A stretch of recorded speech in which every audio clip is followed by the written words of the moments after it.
आजच्या साहित्यवेध या कार्यक्रमाला मी सुरुवात करते आणि मराठी साहित्य इतकं अथांग आहे की 7 जन्म घेतले तरी आपल्याला त्याची झळकसुद्धा आपल्याला अनुभवता येणार नाही, इतकं ते अथांग आहे.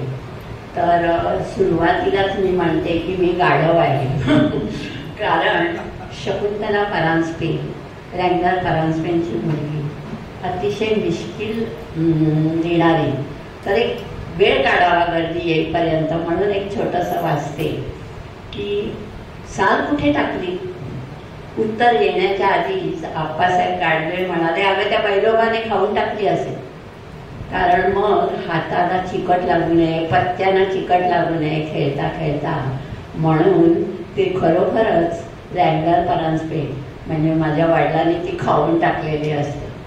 अशा तऱ्हेने आप्पासाहेब गाडवे गेले आणि रँगलर परांजपेंना प्रेमाने शेलके बघणारा त्यांचा अगदी परममित्र सुद्धा गेला. तर असं आप्पासाहेब गाडगे लहानपणापासून आपल्याला गाढव म्हणून घेण्याची बाळकडू मला रँगलर परांजपेंकडनं मिळाला, माझ्या वडिलांकडनं. कारण आणि मग तसे म्हटलं की मी कधी मला गाढव म्हटलं की लोक अगदी कौतुकाने हसून म्हणत, रँगलरांची मुलगी शोभते हा अगदी. आणि मग लोकांना हसवण्याची ही जी हे आहे सवय ना, ती फार मोठी वाईट आहे ना. आता स्वतःला गाढव तरी गाढवपणा केल्याशिवाय कसं म्हणून घ्यायचं, होय की नाही. मग चूक आता झालं काय की पुष्कळ वेळा तो अनायासे होतो, हा भाग वेगळा. पण चूक कबूल करून स्वतःला गाढव म्हणून घेतल्यावर पुन्हा गाढवपणा आपण करायला मोकळे, त्यामुळे बरं वाटतं. बरं, शिवाय आपली चूक कबूल केली की शिक्षा झाली तरी ती मामुलीच होते. कोणाचा काहीतरी मोठा अपराध केला आणि तो माणूस बोलण्याच्या आतच आपण आपल्याला शिव्या घातल्या तर त्याला बिचारायला बोलायला काही वावच मिळत नाही. त्याच्या तोंडचे शब्द आपण काढून घेतल्यावर तो बावळटासारखा बघत बसतो आपल्याकडे. कारण शस्त्र गेलं ना त्याच्या हातचं, त्याचा दारुगोळा आपण फार सर्ज करून टाकलेला असतो आणि गुन्हा करून फिरून आपले नाकभर राहते, तूही गाढव मीही गाढव. अशा तऱ्हेने हा आहे आपल्याला परतही त्याला करता येत नाही, असा ह्या गाढव शब्दाचा महिमा. पण झालं काय, एकदा मात्र हा मंतर मला असा काही भोवला की विचारू नका. हुजूर पागेत शिकत असताना एकदा मी सायकलीवरून बुधवारात जात होते आणि माझी मैत्रीण मला वळताना दिसली तिकडे. तर त्या मैत्रिणीला गाठावं म्हणून मी माझी सायकल पटकन वळवली आणि मग तेवढ्यात ती भाजीवालीला लागली आणि तिची पाठी पडली. आणि मग ती खाली उतरून मी म्हटलं, काय गाढव आहे मी. हा मंत्र मी अगदी मोठ्याने म्हटला, पण त्यातलं जे एकवचन होतं ना, सर्वनाम मी, ते माझं हळू झालं. त्यामुळे तिला वाटलं काय की मी तिलाच म्हटलंय गाढव. काय गाढव आहे असं मी म्हण. डोळं फुटलं का अक्षी, आणि माझी पाठी पडूनच्या पडून मला शाद येते बाई. तुम्हाला शिवी नाही दिली बाई, मी माझी मलाच गाढव म्हटलं. काय वेगळी समजती काय मला. अगं संताला कुणीतरी कधी गाढव म्हणतं का. या पोटाची चुकी त्या पोटावर करायला बघती. तेवढ्यात माझी मैत्रीण माझ्या मदतीला आली आणि म्हणाली, बाई खरंच ती नेहमी आपल्याला गाढव म्हणून घेते. तिचे वडील सुद्धा असेच करतात, चूक झाली की लगेच स्वतःला गाढव म्हणून घेतो. मला कशाला सांगते तिच्या बापाच्या गोष्टी. फरसखान्यात सांग, ये रे बाबा पोलीस बाबा, ये हिला पकड. ती कशा लावली पोलिसांना हाक मारायला. गर्दी जमली, लोकांना तर उद्योगच असतो, काही काम नसतं, पटकन गर्दी जमते काही रस्त्यात झालं की. आणि मग माझ्या मैत्रिणीने तिची कशी बशी समजून घातली आणि एव्हाना मी तिची सवयी पाठी भरलीच होती आणि पुन्हा तिच्या हातावर 1 रुपया ठेवला आणि आपली सुटका करून दिली. फजितीचा हा एकमेव प्रसंग सोडला तर हा मंत्र बाबा गाढव म्हणून घेण्याचा मला नेहमी पथ्यावर पडतो. कारण एकदा झालं काय की ती गोडी गुलाबीने इकडल्या तिकडल्या गोष्टी आधी बोलून आटोपशीर कुटुंबातले मी फायदे सांगू लागले. जेव्हा संतती नियमनाचं काम करू लागलं तेव्हा त्या बायका म्हणायच्या, तुम्ही खायला घालता का आमच्या पोराला? तुम्हाला कशाला उठाठेव? असा एखादा फटका बसतो. मी ना गाढव म्हणून तुम्हाला शहाणपणा शिकवायला येते. अशा तऱ्हेने थुकलं बाबा शेण घालून. तुम्हाला सांगितलं होईनच का तुम्हाला खंडीभर पोरं? तुम्हीच सोचणार, तुम्हीच पोचणार, नाही तर ती उपाशी राहणार. माझ्या पोरीचा तोंडचा घास थोडंच कमी होणार आहे तुम्हाला पोरं झाली तर. जाऊ दे, टिळी का होईना, मला थोडंच बाळण व्हायचंय. अशा तऱ्हेने मी भडीमार चालू केला का मग त्या बायका जरा गप्प बसतात.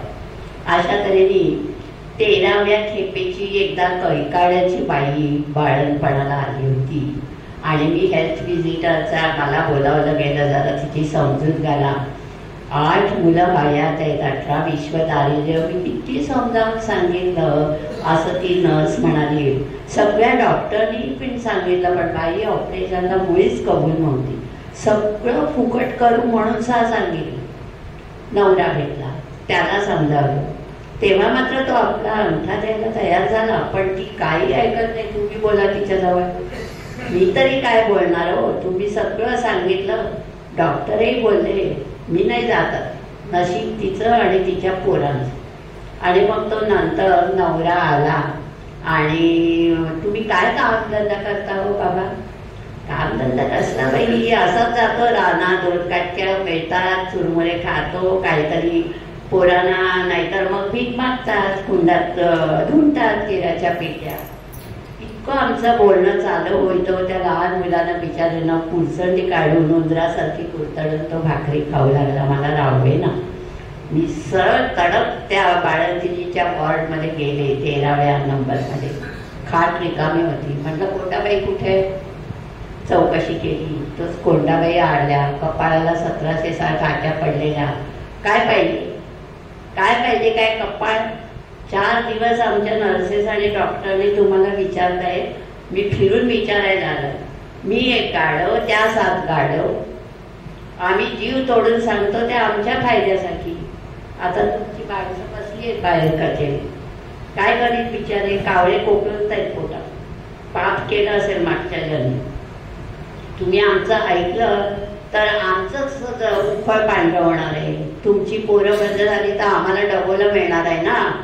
आणि तुमच्या पोरांचा तोंडचा घास कमी झाला नाही तर आमच्याच पोरांच्या अंगावर मांस चालायचंय का? तुमच्या खाटेशीच ऑपरेशन झालेल्या 2 बायका आहेत बघा त्या गाढव आहेत, मूर्ख बेअक्कल, म्हणून त्यांनी आपली मुलं बंद केली. तुम्ही शहाण्या ना, असं मी म्हटलं. आणि मग मी वेडावाकडे खूप बडबडले, कारण सरळ बोलून झालंच होतं. आणि मग नंतर तसं नाही बाई, कोंडाबाई म्हणाली, तुमचं म्हणणं खरं आहे, कशाला स्वतःला गाढव म्हणून गेला. तस मग तर काय, जर सगळ्या आम्ही गाढव, तू शाळी. नाही तसं नाही, पैसे नाही तो गरीबाजवळ. अहो ऑपरेशन तर फुकट होत आहे, बाळण पण फुकट होत आहे, आणि तू माझी माहेर वाशी. चल मी तुझं सगळं करते, मी तुला सगळं चहा पाणी पाठवते. चल होतेस का तयार? होय देते, मग करते अंगठा, देते अंगठा. असं करून ह्या एक छोटंसं लेख शकुंतला परंतपेंनी दिला. आणि मग आपण पुढच्या कार्यक्रमाकडे वळू. बोलायचं झालं, आज थोडंसं आधी हलकं फुलकं चालू करूया आणि मग पुढे थोडं मध्ये ललित लेखन मध्ये सुरू करूया. तर आता आपण एक जी.व्ही. जोशी, तयारी आहे ना? जी.व्ही. जोशी यांचं एक नाटक आहे, मूक नायक. लग्न संस्था वर एक प्रकारचं उपहासात्मक असं ही एकांकिका ची.व्ही. जोशींनी लिहिली. ची.व्ही. जोशी म्हणजे आपल्याला फक्त चिमणराव माहिती आहे, काऊ माहिती आहे, पण बाकी त्यांचं साहित्य इतकं दर्जेदार आहे, पण ते बऱ्यापैकी अपरिचित राहिलं. मला नेहमी वाटतं की चिमणराव आणि काऊ यांच्यापेक्षाही त्यांचं इतर साहित्य जे आहे ते तितकंच दर्जेदार असूनही ते का बरं एवढं अपरिचित राहिलं लोकांना. तर म्हणून आम्ही आता एक त्याचा तो जी एक एकांकिका आहे ती आम्ही आज आपल्यासमोर सादर करण्याचा प्रयत्न करणार आहोत. कारण तो एक नाट्यप्रवेश आहे. थोडासा बघू किती जमता येते. तर सुरू करूया तो नाट्यप्रवेश. ह्यामध्ये न्यायाधीश आहे डॉक्टर विनय लोंढे आणि सालकाढे वकील आहेत दिलीप दाभोळकर. शिरस्तेदार आहेत भागवत जोशी. सरोजिनी आहे मी स्वतः. आणि आपण हा नाट्यप्रवेशाचा आनंद घ्या. काही चुकलं मागलं तरी सांगा आम्हाला अगदी. आणि सुरू करूया आता आपण हा नाट्यप्रवेश. न्यायालय आहे विजय जोशी. आणि ग्रामराज्यातलं न्यायालय आहे. लोकनियुक्त न्यायाधीश न्यायरत्न यशवंत निवाडे हे न्यायासनावर बसलेले आहेत. नंतर मग वादी आहेत सौ सरोजिनी नायक मी स्वतः. प्रतिवादी आहेत त्यांचे डळमळीत पती मुकुंद कमलाकर नायक मूक नायक. वादीतर्फे वकील आहेत सालकाडे दिलीप दाभोळकर आणि शिरस्तेदार आहेत भागवत जोशी. तर प्रथम सालकाडे वकिलांनी तिकडे जावं आणि मग तिकडे बसावं. त्याच्यात न्यायाधीश आणि शिरस्तेदार उपस्थित आहेत. आणि मग ग्रामराज्यातलं कोर्ट आता चालू होत आहे.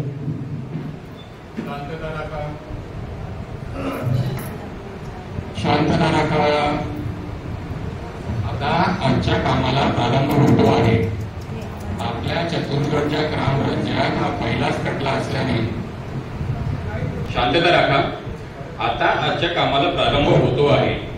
आपल्या चतुर्गडच्या ग्रामराज्यात हा पहिलाच खटला असल्याने आणि सुशिक्षित वादी आणि प्रतिवादी हे प्रकरण असल्याने याला आंतर भारतीय महत्व आहे. न्यायाधीशाला कायद्याचा गंध नसला तरी तो लोकशाहीने निवडून दिलेला आहे. त्याला व्यवहारज्ञान भरपूर आहे. पहिल्यांदा ग्रामराज्याचे कल्पक आचार्य विनोबा महाराज यांना वंदन करून कामाला प्रारंभ करीत आहोत.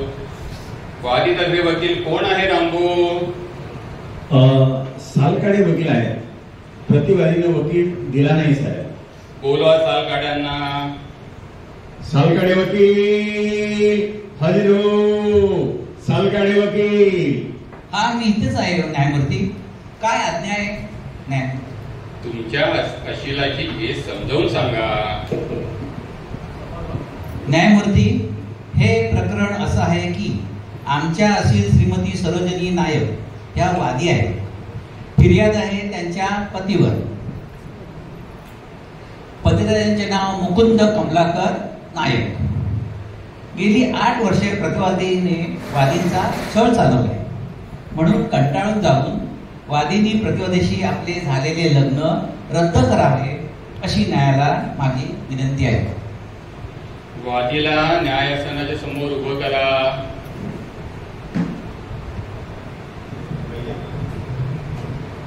बाई तुमचं नाव सांगा. हे काय रामभाऊ, आठवड्यातून 8 वेळा माझ्या घरी येऊन चहा डोसता आणि मला तुमचं नाव, माझं नाव नाही माहिती तुम्हाला? इथे विचारलेल्या प्रश्नाचं उत्तर द्यायचं. आपल्या रिमार्क्स करायच्या नाही. राहिलं. माझं नाव सरोजिनी नायक, BABT डिप्लोमा कांदिवली. आपल्या पतीचं नाव काय?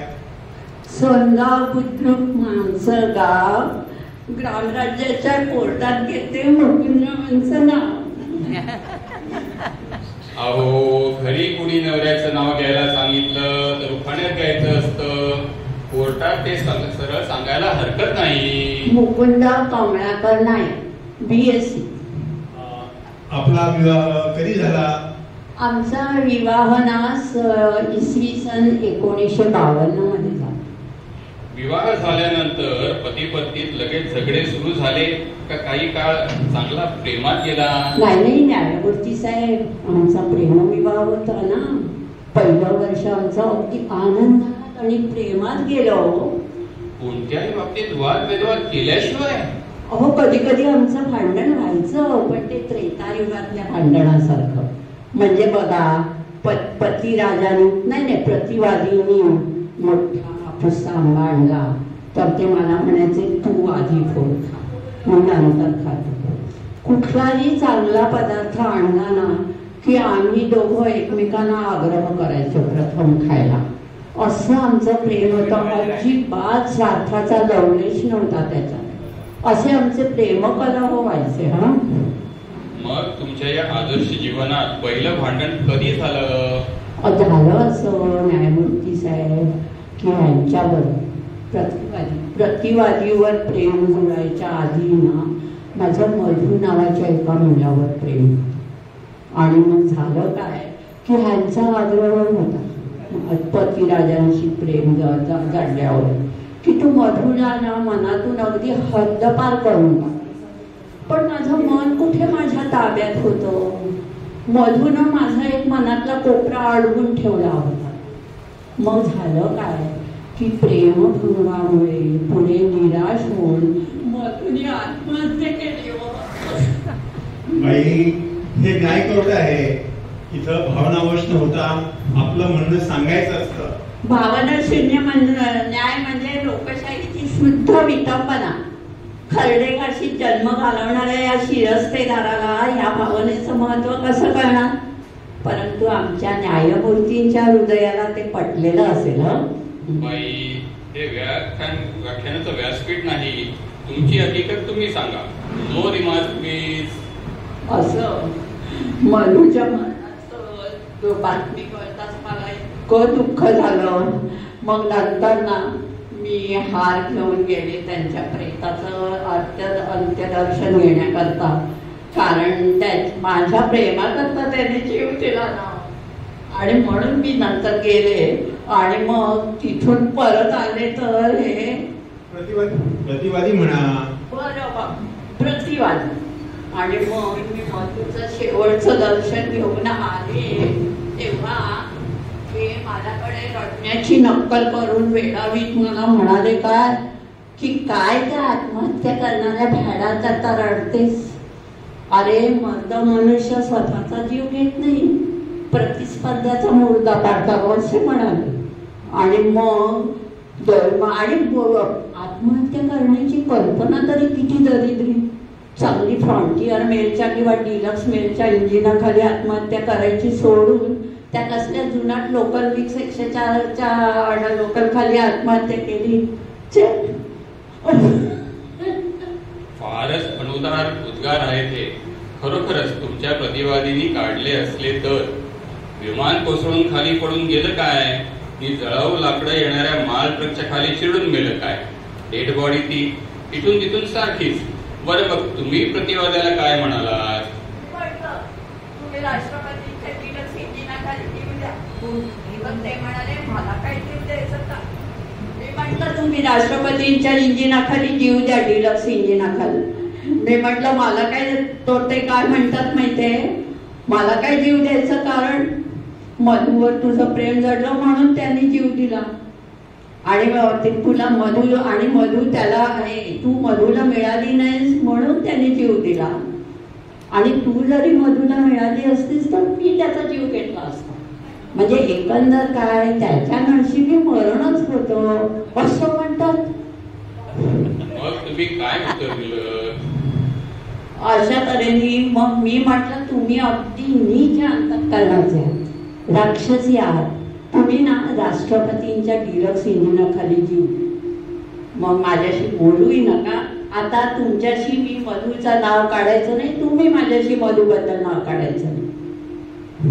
अशा तऱ्हेने आणखीन विषय बंद होत गेली की काय? होय न्यायमूर्ती. उदाहरणार्थ आता बघा, स्टोव बिघडला म्हणजे स्टोव बनवणार, रेडिओ बिघडला, घड्याळ बंद पडलं, पडलं किंवा पेनामधलं असं बोचकं झालं तर सगळ्या दुरुस्त्या मी करायची. आणि मी म्हणायचे की बाबांनी मला या सगळ्या दुरुस्त्या करायला शिकवलंय. तेव्हा ते माझं हसून हसून म्हणायचे, तुझ्या बाबांनी कधी जन्मात रेडिओ पाहिला होता का, असं म्हणायचे. आणि मग मात्र असं करून माझ्या बाबांचा सतत अपमान करायचे. मग एकदा यांच्या सायकलचं चाक आऊट झालं, मी ते चांगलं तुरीने बसवून दिलं तर म्हणतात काय, हे तुझ्या बाबांनी शिकवलं का सायकलचं चाक दुरुस्त करायला. तर मी म्हटलं अलबत्त माझ्या बाबांनी शिकवलंय हे. हो का, सायकलवर कधी बसले होते का तुझे बाबा, असं म्हणतात. मग तुम्ही काय म्हणालात? मी म्हटलं येत होता तर माझे बाबा काय तुमच्यासारखे म्हशीच्या पाठीवर बसून म्हशी धुवायला जात नव्हते. माझे बाबा चांगले सायकलवर बसून मिडल स्कूलमध्ये मास्तरकी करायला जायचे. आणि मग मी म्हणाले माझ्या बाबांविषयी तुम्ही अजिबात एक शब्द बोलत जाऊ नका. मग ते म्हणाले मी बोलणार नाही, विषय बंद. स्वयंपाकावरून तुमचं भांडण होतच असेल. तर पुष्कळ ह्याना ना अगदी अळणी स्वयंपाक करायचा आणि मला मात्र अगदी चमचमीत तिखट मीठ मसालेदार. आणि मग एकदा काय झालं, हे रागावून त्यांनी माझ्या चहाच्या कपामध्ये गोड केलं. मी काय कमी होते, मी काय केलं, त्यांचं ते ऑफिसला जायच्या वेळेला कोमेट तेल लावतात त्याच्यात गोड तेल, ते गेले ऑफिसमध्ये आणि ते गोड तेल असं चेहऱ्यावरनं भळभळायला लागल्यावर बॉस म्हणाला काय घाण येते, काय घाण येते इथे. आणि मग हे सगळं लागून मग ते घरी परतले. तेव्हा मग मी म्हटलं की तुम्ही माझ्या स्वयंपाकात सतत खोड काढता ना, म्हणून मी हे करतो. आणि मग तेव्हापासून काय झालं की माझ्या स्वयंपाकात त्यांनी खोड काढायची नाही आणि ऑफिसला जायच्या तयारीत मी त्यांच्या मध्ये मध्ये अजिबात पडायचं नाही, असं ठरलं. मग तुम्ही त्याचं उत्तर काढलंच असेल. हो ना. आता म्हणजे असं झालंय की त्याच्या दिवशी सुद्धा ना, अहो एकदा मंडळात मी भाषण करायला गेले होते, सेक्रेटरी होते ना महिला मंडळाची. तेव्हा ते आले आणि म्हणाले चल घरी. मग अध्यक्षीणबाई म्हणाल्या की सरोजिनीबाई आपण कितीही मंडळं काढली, भाषणाबाजी केली तर आपण इथे सीता सावित्रीच्या वंशात जा बाई सरोजिनीबाई, घरी जा. अशा तऱ्हेने त्यांनी माझा अगदी 4 चौघात अपमान केला सगळ्या बायकांच्या लेखवर. आणि मी तो त्यांचं उट्ट काढलं म्हणजे मी काढलंच, मी काय कमी करते. एकदा हे ऑफिसमधल्या मैत्रिणीला घेऊन सिनेमाला गेले होते. मला कळलं, मी सुद्धा त्या सिनेमाचं तिकीट काढलं आणि मी मागच्या रांगेत जाऊन बसले.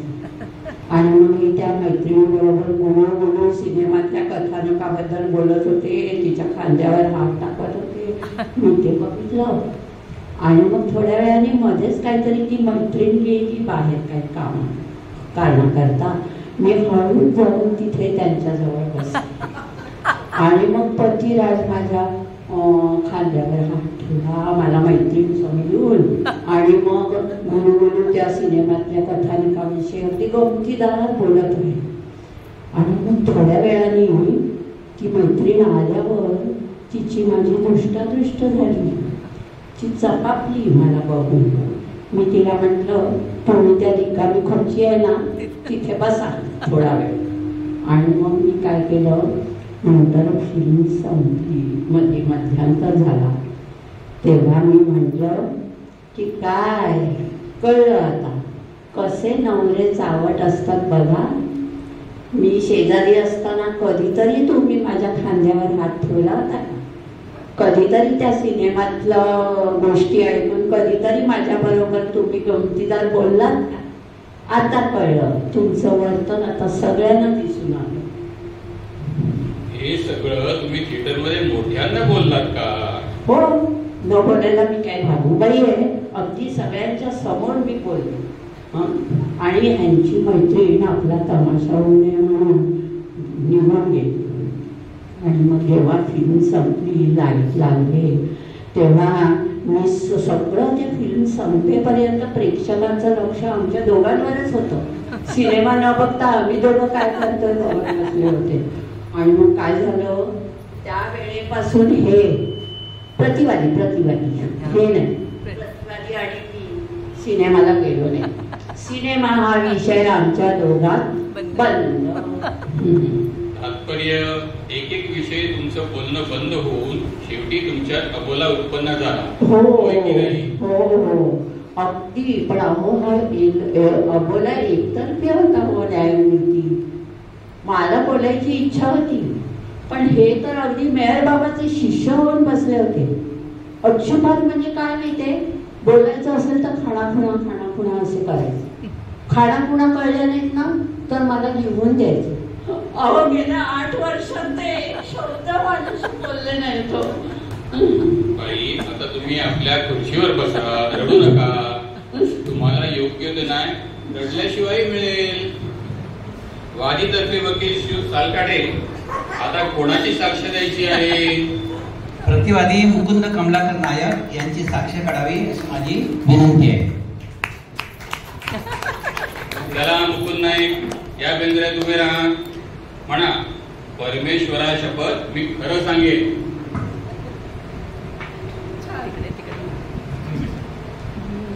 म्हणा, परमेश्वरा शपथ मी खरं सांगेन.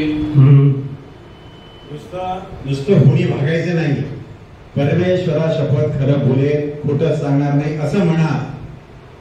परमेश्वरा शपथ खरंच बोले, खोटं बोलणार नाही म्हणा असं म्हणा. अहो, तुम्ही बीएससी आहात ना, तुम्हाला नीट शपथ सुद्धा घेता येत नाही. हो, मी बीएससी म्हणजे सायन्सचा विद्यार्थी आहे ना. शपथ घेण्याचं शास्त्र आमच्या अभ्यासात नव्हतं. That's all right. प्रतिवादीने शपथ घेतली आहे असं मी समजतो. जो तो आपल्या आज्ञेप्रमाणे ती घेतो. मिस्टर सालकाडे, तुम्ही प्रश्न विचारू शकता प्रतिवादीला.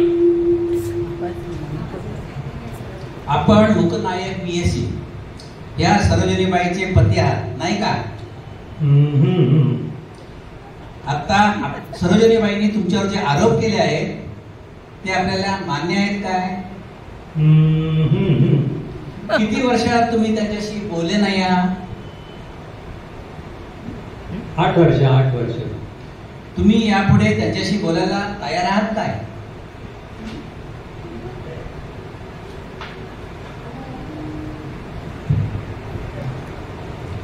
तुम्ही यापुढे त्यांच्याशी बोलायला तयार आहात काय? न्यायमूर्ती, त्यापेक्षा मला जास्त काही विचारायचं नाही. मिस्टर नाईक, तुम्ही आपल्या जागेवर जाऊन बसा. सालकाडे, वादीतर्फे आता तुमची आर्ग्युमेंट होऊ द्या. आपल्याला तडकाफडकी निकाल करायचा आहे केसचा. ग्रामराज्यात शेक्सपियर म्हणतो ते लॉस डिले होऊ द्यायचे नाही. करा सुरू. न्यायमूर्ती, भारतात स्त्री जातीचा एकमेव देव, एकच आधार, एकच प्रियजन तिचा पती हा असतो. पती हाच परमेश्वर, हीच आमच्या आर्य भगिनीची दृढ समजूत हजारो वर्षे आहे. पती वाचून हो सतीला दैवत नाही असं अण्णासाहेब किर्लोस्करांनी किंवा दुसऱ्या कोणत्या तरी नाटककारांनी म्हटलेले. पती तुष्ट तर पत्नी तुष्ट, पती क्रुद्ध तर बायको बेशुद्ध असा मामला भारतीय हिंदू समाजात दिसून येतो. जातीयता मुर्दाबाद. हिंदूचं नाव काढू नका इथे. कोणत्याही जातीबद्दल इथे वेगळा विचार होणार नाही. भारतीय लोक समाजात दिसून येतो असा जो पती, त्याचा शब्द झेलायला स्त्री तयार असते. पतीवर तिचं सुखदुःख अवलंबून असल्यामुळे पती संतुष्ट असला तर तिला संतोष मिळतो. पती असंतुष्ट, अबोलका असला, भांडखोर, मारण करणारा, शिवीगाळ करणारा असला तर तिचा जन्म दुःखात जातो. निर्दयी पतीपासून सुटका करून घेण्याचा कोणताही उपाय स्वातंत्र्यपूर्व भारतात स्त्रीला प्राप्त झाला नव्हता. पण स्वतंत्र भारताने लग्न विच्छेदाचा मार्ग मोकळा करून दिलाय. आमच्या आशयाला त्याचा फायदा मिळावा अशी नामदार न्यायालयाला माझी अर्जी आहे. प्रतिवादींनी वादीला मारपीट केली, शिवीगाळ केली, तिची उपासमार केली, किंवा तिला कोंडून ठेवलं असं वादी देखील म्हणत नाही. प्रतिवादीच्या निर्दयपणाबद्दल तुम्ही काही आधार देऊ शकता काय? युअर ऑनर, अबोला धरणं हा निर्दयपणाचा कळस आहे. वेळ प्रसंगी पतीने 2 धपाटे पाठी घातले तरी सतीला दुःख वाटत नाही. पण तो जर प्रेमाने राहू द्या, पण काम असूनही 2 शब्द बोलला नाही तर त्याचं तिला दुःख होतं. जो नवरा बायकोला छडीने झोडपून काढत नाही त्याला लोढा, परदान, हळवी वगैरे जातीत वेशपात्र समजतात. पण जो बायकोशी बोलत नाही त्याला निर्दय समजतात. आता रानटी लोकांचं वर्तन आपण प्रमाण मानायचं की काय असा प्रश्न आपण करा तर माझं उत्तर असं आहे की रानटी लोकांच्या चालीरीती मनुष्य प्राण्यांच्या स्वाभाविक प्रवृत्ती दर्शवणाऱ्या असतात. प्रतिवादी बोलणं आवश्यक असूनही बोलला नाही असं तुम्ही दाखवून द्याल का मिस्टर सालकाडे? होय, न्यायमूर्ती, अगदी सहज दाखवून देईल. एकदा वादीनं फणसाच्या घराचं सांधण केलं होतं. हा पदार्थ वादीनी कोकणाच्या प्रवासात शिकून घेतला होता. प्रतिवादीला तो इतका आवडला की जवळजवळ सगळं सांधण त्याने एकट्याने संपवलं. तरी सुद्धा हा काय पदार्थ आहे, छान झाला आहे, तू कुठे शिकलीस असं विचारलं नाही, सांगितलं नाही ना, तिच्यासाठी बोललं नाही, त्याबद्दल दिलगिरी प्रदर्शित केली नाही. खरंच हा त्याच्या मनाचा शुद्रपणा. खरं का हो प्रतिवादी? शेम 8 वर्ष ज्याच्याबरोबर संसार सकट ओढला त्याने वादीशी एकही शब्द 8 वर्षात बोलू नये. ही केवढी क्रूरता, केवढे क्रौर्य, केवढा क्रूरपणा. म्हणून न्यायमूर्तीच्या चरणापाशी माझी विनंती आहे की हा विफल झालेला विवाह रद्द करून माझ्या अशिलाला या शृंखलेतून मुक्त करावे. प्रतिवादी, तुमचं काही उत्तर आहे का? तुम्ही वकील दिला नसल्याने तुम्हालाच मी विचारतो. वादीचं म्हणणं मान्य का करू नये ते तुम्हाला सांगायचं आहे का? मग तुमचा विवाह कोर्टाने रद्द ठरविला तर तुमची काही तक्रार नाही? मियां बीबी राजी तो क्या करेगा काजी? मी असा निर्णय देतो की ज्या अर्थी प्रतिवादी 8 वर्षेपर्यंत वादीशी बोलत नव्हता त्या अर्थी त्या दोघांचा विवाह आजपासून रद्द ठरविण्यात येत आहे. शिरस्तेदार. जी साहेब. कायद्याची कलम लावून माझे जजमेंट कायद्याच्या भाषेत नीट लिहून काढा बरं, म्हणजे मी ते वाचून दाखवेन. जी साहेब. या निर्णयाबद्दल अशिलातर्फे आणि माझ्या स्वतःतर्फे कोर्टाचं मी आभार मानतो. पण निर्णयामुळे आणखी एक प्रश्न उपस्थित झाला आहे साहेब. तो कोणता? गेल्या 8 वर्षात वादी आणि प्रतिवादीला 3 मुलं झाली. 2 मुलं आणि 1 मुलगी. त्या तिघांचा प्रतिभाग करण्याचं काम वादीकडे सोपवावं आणि खर्च प्रतिवादीने द्यावा असा कोर्टाचा हुकूम व्हावा अशी आमची मागणी आहे न्यायमूर्ती. काय हो प्रतिवादी, या मागणी विरुद्ध तुम्हाला काही बोलायचं आहे का? मागणी मंजूर.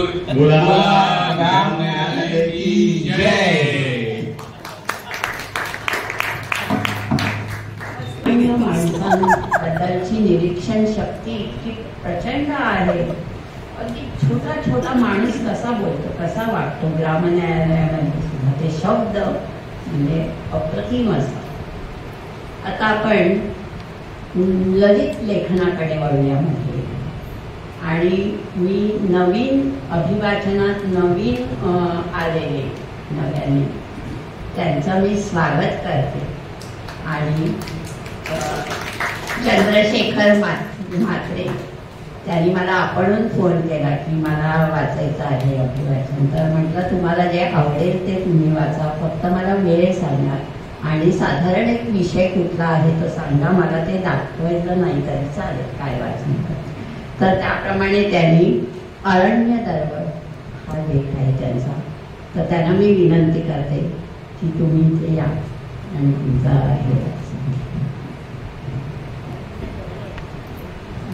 हे चंद्रशेखर म्हात्रे. मी वाचन करणार आहे.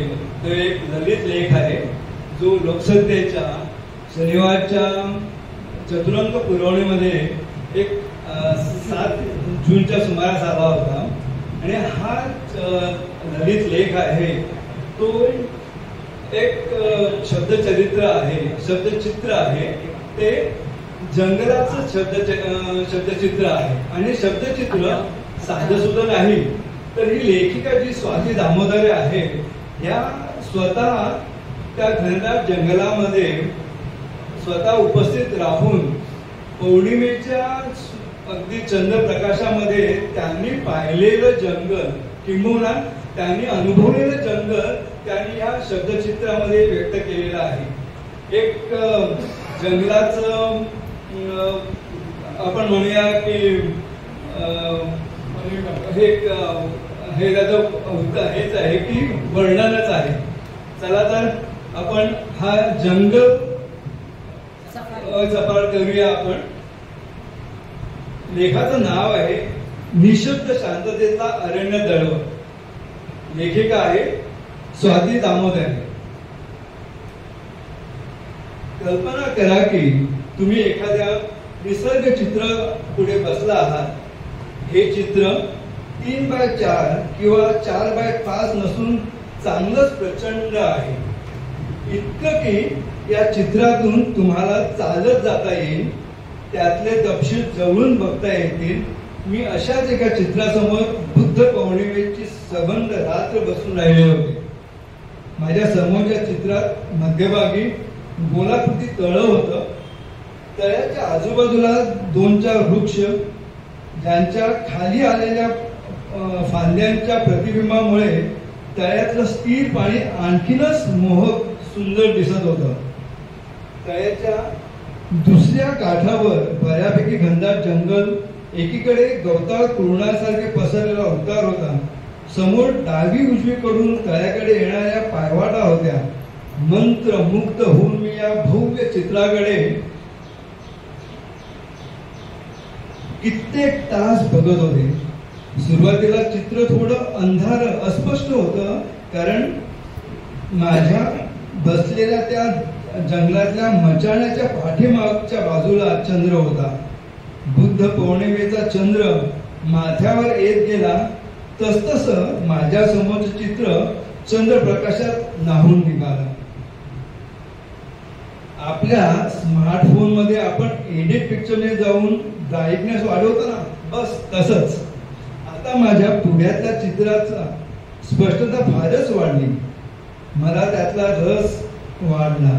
चित्रातला साऊंड इफेक्ट तेव्हा जाणवायला लागला जेव्हा रानात पसरलेल्या वाळलेल्या पानावर कोणी चालत जाऊ येऊ लागलं. ज्यांच्या पावलांचे आवाज होते ती रानडुकरं किंवा नीलगाई चंद्रप्रकाशात चित्रात दिसायच्या आणि दुसऱ्या कोपऱ्यातून चित्राच्या बाहेर निघून जायच्या. वाळलेल्या पानांवरचे दबके आवाज ऐकताना रोखलेला माझा श्वास आणि छातीत वाढलेली धडधड हळूहळू शांत होत जायची. कधी घोडांचे आवाज, कधी नाईटझार पक्ष्यांचे बहुधा रातवा आवाज, कधी दुरून एखादा चितळ, सांबर, हरणानं घातलेली साद.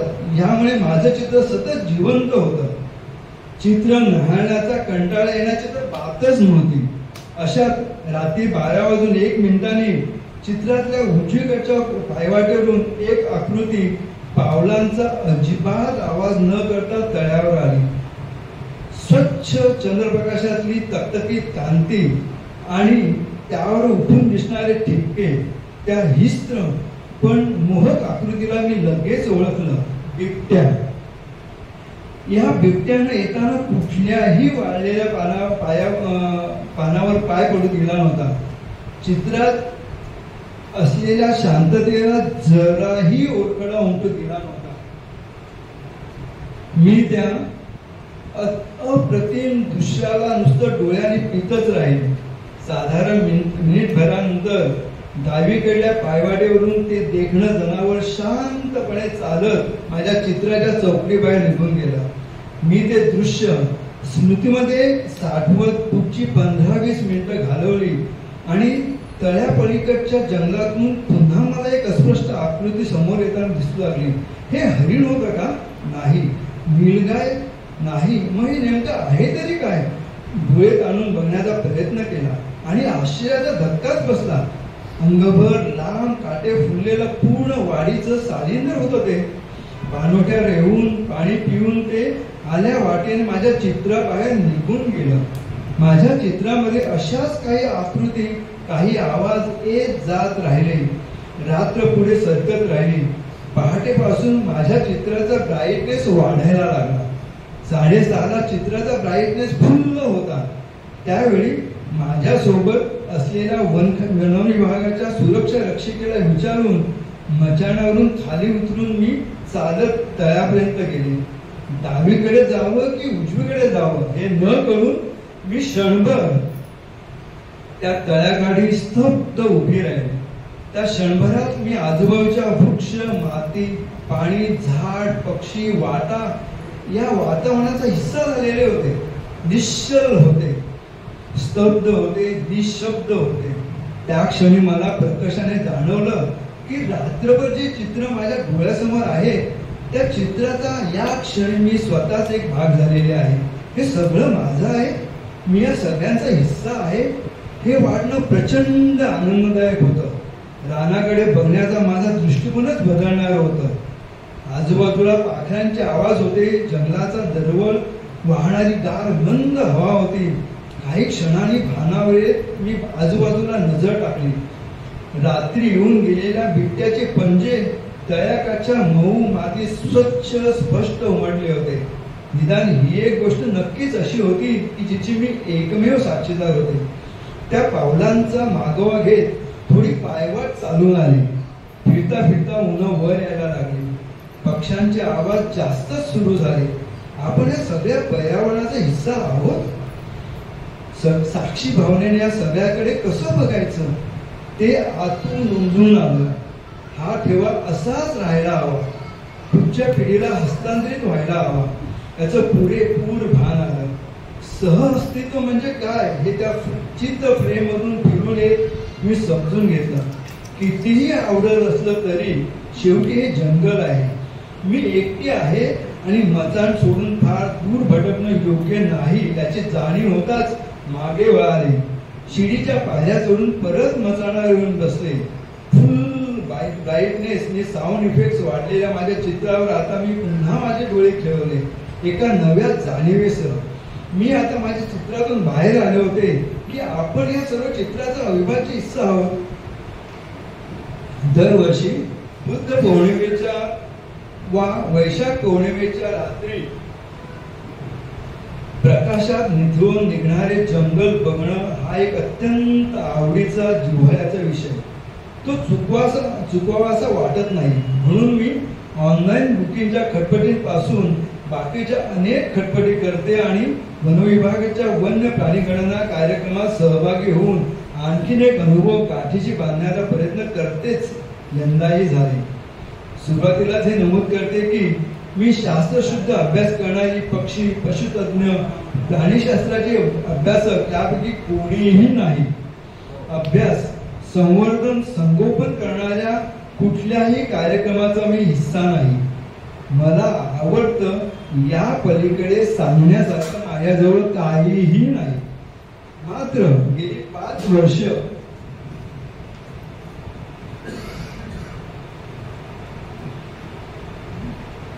या कार्यक्रमाला जाऊन काही निरीक्षणांची शिदोरी नक्की जमा झाली आहे. तीच वाचकांसाठी. महाराष्ट्र शासनाच्या पशु प्राणी गणना कार्यक्रमात कोणाही जंगल प्रेमीला सहभागी होता येतं. हा उपक्रम दरवर्षी बुद्ध पौर्णिमेच्या रात्री आयोजित केला जातो. याचं कारण बुद्ध पौर्णिमेला रात्री प्रकाशमान पूर्ण चंद्र असल्यामुळे घनदाट जंगलात सुद्धा बऱ्यापैकी स्वच्छ दिसू शकतं.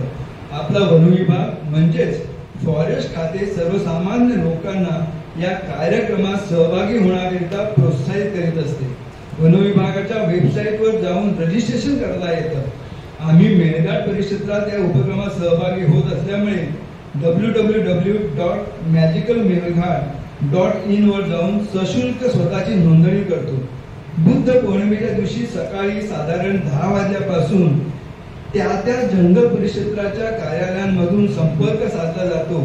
काही मार्गदर्शक सूचना देऊन वनविभागाच्या गाड्यांनी मचाणावर सोडलं जातं. कृत्रिम पाणवठे किंवा तळी स्पष्ट दिसतील अशा जवळपासच्या भागात मचाणी उभारलेली असतात. संध्याकाळी 4 नंतर जंगल निवांत असते. संध्याकाळपासून दुसऱ्या दिवशी अंदाजे सकाळी 7:30 वाजेपर्यंत प्रत्येक मचाणावर एक सहभागी नागरिक आणि एक फॉरेस्ट गार्ड बसतात. रात्रभर पौर्णिमेच्या प्रकाशात जंगल निरीक्षण करून पाणवठ्यावर येणाऱ्या प्राण्यांच्या नोंदी, नर मादी त्यांची बच्चे मंडळींची संख्या करून सकाळी वनविभागाची गाडी घ्यायला आल्यावर लोक परत वनविभागाच्या कार्यालयात पोहोचतात. मी मागील 5 वर्षे सलग या कार्यक्रमात सातत्याने सहभागी होऊन या कार्यक्रमासाठी माझा हातभार लावत आहे. हा रात्रीचा जंगलाचा अनुभवच विलक्षण असतो. यंदाही मी मचाणावर असताना पहाटे 3:30च्या सुमारास स्वच्छ दुधाळ चंद्रप्रकाशात दूरवर पसरलेल्या जंगलात जी मोठ्या वृक्षांच्या पानांची सळसळ, त्यांच्या फांद्यांचे हेलकावे, त्यांचा सामूहिक आवाज आणि हवेत पसरलेला प्रसन्न गारवा निर्माण झाला होता, तसला एकत्रित परिणाम माझ्या अनुभवाप्रमाणे कुठल्याही AC cooler, home theatre, multiplex, advance sound, Dolby system, अत्याधुनिक हेडफोन कशानेच निर्माण करता येणार नाही. खरं तर तो नीट शब्दातही सांगता येणार नाही. तो अनुभवण्याचाच विषय आहे. त्यासाठी जंगलाचाच भाग बनून आपलं अस्तित्व विसरून की विरघळून शांत बसून राहता यायला हवं. अर्थात इतकं सोपं नाही, पण प्रयत्न करण्यासारखं नक्कीच आहे. जंगल इतकं आदिम, इतकं अफाट आणि इतकं स्वयंपूर्ण आहे की त्याला निरखताना केवळ नतमस्तकच होता येतं. आपण जंगलाला काहीच देणार नसतो, देऊ शकत नसतो. जंगल सफारी म्हणजे व्याघ्र दर्शन हे समीकरण चुकीचे आहे असे मला वाटते. जंगल दर्शन किंवा जंगल अनुभवणं हा खरा उद्देश असू शकतो. कधी कधी सफारी दरम्यान अस्वल किंवा वाघाचे दर्शन होते आणि पर्यटकांच्या उत्साहाला उधाण येते. ही गोष्ट अस्वाभाविक तर नाही, पण प्राण्यांच्या अधिकाधिक जवळ न्या असा आग्रह गाईड किंवा ड्रायव्हरला करणं, त्यांनी ऐकावं म्हणून त्यांना पैशाचा आमिष दाखवणं, जास्तीत जास्त जवळून वन्य प्राण्यांचे फोटो काढण्याचा प्रयत्न करणं हे तर अत्यंत चुकीचं ठरतं. अशा घटनांमध्ये प्रचंड वाढ होत असल्याचे दिसते. सफारीचे किंवा जंगल दर्शनाचे पैसे भरले म्हणजे आपल्याच ताब्यात इथल्या सर्व गोष्टी आहेत असं मानून नियम धुडकावून वागणे याला जंगल प्रेम नक्कीच म्हणता येणार नाही. यापूर्वी सुद्धा लोकांनी व्याघ्र दर्शनाचे फोटो, व्हिडिओ समाज माध्यमांमधून प्रसिद्ध केले आहेतच, पण ते करणाऱ्या अनेक व्यक्तींना अनवधानाने त्यांच्याकडून चुकीच्या ठिकाणी माहिती पोहोचल्याचे लक्षात येत नाही किंवा त्यांच्यामुळे प्राण्यांना आणि जंगलाला उपद्रव निर्माण झाला आहे हेही लक्षात येत नाही.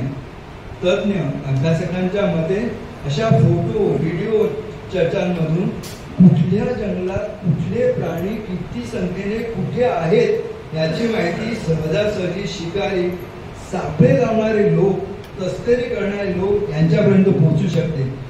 पर्यटकांचा किंवा फोटो काढून शेअर करण्याचा उद्देश वाईट नसेलही, पण जर परिणाम वाईट असतील ते त्यांना कोणीतरी लक्षात आणून द्यायलाच हवं आणि त्यांनी या कार्यक्रमाला पूर्ण विराम द्यायला हवा.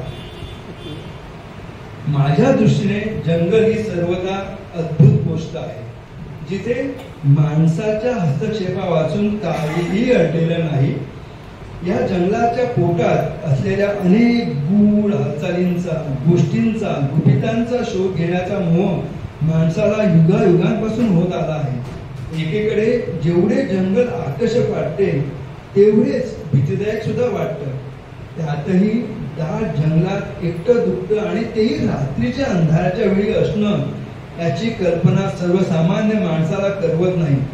पण जंगल प्राणी, पशु, पक्षी यांच्या हालचालींना बाधा न आणता योग्य सुरक्षा व्यवस्थेच्या मदतीने केवळ निरीक्षणाकरता रात्रभर एखाद्या जंगलाच्या काळजात राहता आले तर, आणि हीच अद्भुत संधी बुद्ध पौर्णिमेच्या प्राणी गणनेच्या निमित्ताने मिळते. या कार्यक्रमाचा उद्देश वनविभागाला सर्वसामान्य जनतेशी जोडण्याचा, जाणीव जागृती वाढवण्याचा आहे. सर्वसामान्यांना खोल जंगलात मध्यरात्री एकटं, रेंज नसल्यामुळे मोबाईल शिवाय बसून तो परिसर, ती पानाची सळसळ, शांत अंधारात नितळत असलेलं पौर्णिमेचं चांदणं आणि या पार्श्वभूमीवर जंगली श्वापदांच्या पावलांची चाहूल, निश्वास, हुंकार, गुरगुर, डरकाळी, पाणी पिताना होणारा जिभेचा आवाज, पंखांचा अंधाराचा फडफडाट, हे सर्व काही अनुभवण्यासाठी दिलेली एक संधी असते. तुमच्या अस्तित्वाची दखल सुद्धा न घेता आपल्या लयीत जगणारे जंगल, तिथले प्राणी, पशु, पक्षी, वेली, वृक्ष यांना जवळून निरखण्याची, जाणून घेण्याची, आपल्या ज्ञानात भर घालण्याची संधी आहे. अशी संधी हातात आली असताना फ्लॅश वापरून फोटो काढणं, आपापसात किंवा फोनवर जोजोरात बोलणं, मोबाईलवर गाणी लावणं आणि जंगलाच्या शांततेवर ओरखडणं, उमटवणं असे उपद्रव लोकांनी का करावे? खरोखरच जंगलाला कोणाच्या मदतीची गरज सुद्धा नसते. फक्त आपण ती सगळी व्यवस्था उगाचच बिघडवू नये. आपल्या आनंदासाठी तिथून काहीही इसकण्याची वृत्ती घेऊन तिथे शिरकाव करू नये, एवढं मला नक्की सांगावंसे वाटते. त्यापेक्षा एखाद्या रात्री निशब्द शांततेला, अरण्याचा दरवळ तना मनात भरून घ्यावा आणि तो अनुभव आत खोलवर भिजू द्यावा. नमस्कार. पुन्हा वळूया एका नाटकाकडे. त्यानंतर पुन्हा वळूया आपण एका नाटकाकडे, नाट्य प्रवेशाकडे. कुसुमाग्रजांचं ज्या वेळेला काही नाटक मला मिळालं त्यावेळेला ते तात्विक चिंतन आणि त्यांचे संवाद म्हणजे अक्षरशः अप्रतिम मला वाटले. मागच्या वेळेला तो घ्यायचा राहिला, तो एक छोटासा नाट्यप्रवेश आता आम्ही करत आहोत. या नाटकामध्ये राम आहेत विजय जोशी, सीता मी स्वतः जयश्री जोशी, लक्ष्मण दिलीप दाभोळकर, भरत डॉक्टर विनय लोंढे आणि कैकई विद्याताई पिसवकर. तर सुरू होत आहे हा कैकई नाटकातला. जेव्हा कैकईला भरत घेऊन येतो वनवासात की राम लक्ष्मण सीता कसे राहत आहेत वनवासात ते बघा, ते कसे राहत आहेत ते आपण बघावे, असा तो प्रवेश आहे कैकई नाटकातला. तर प्रवेश सुरू करत आहोत. लवकर वेळ आपण आता म्हणजे वेळ घालूया नको, पटापट. आणि ह्याच्यानंतर ललित लेख आहे 2 आणि मग एक छोटंसं सुंदर नाटक आहे त्या नाटकाने सांगितलं.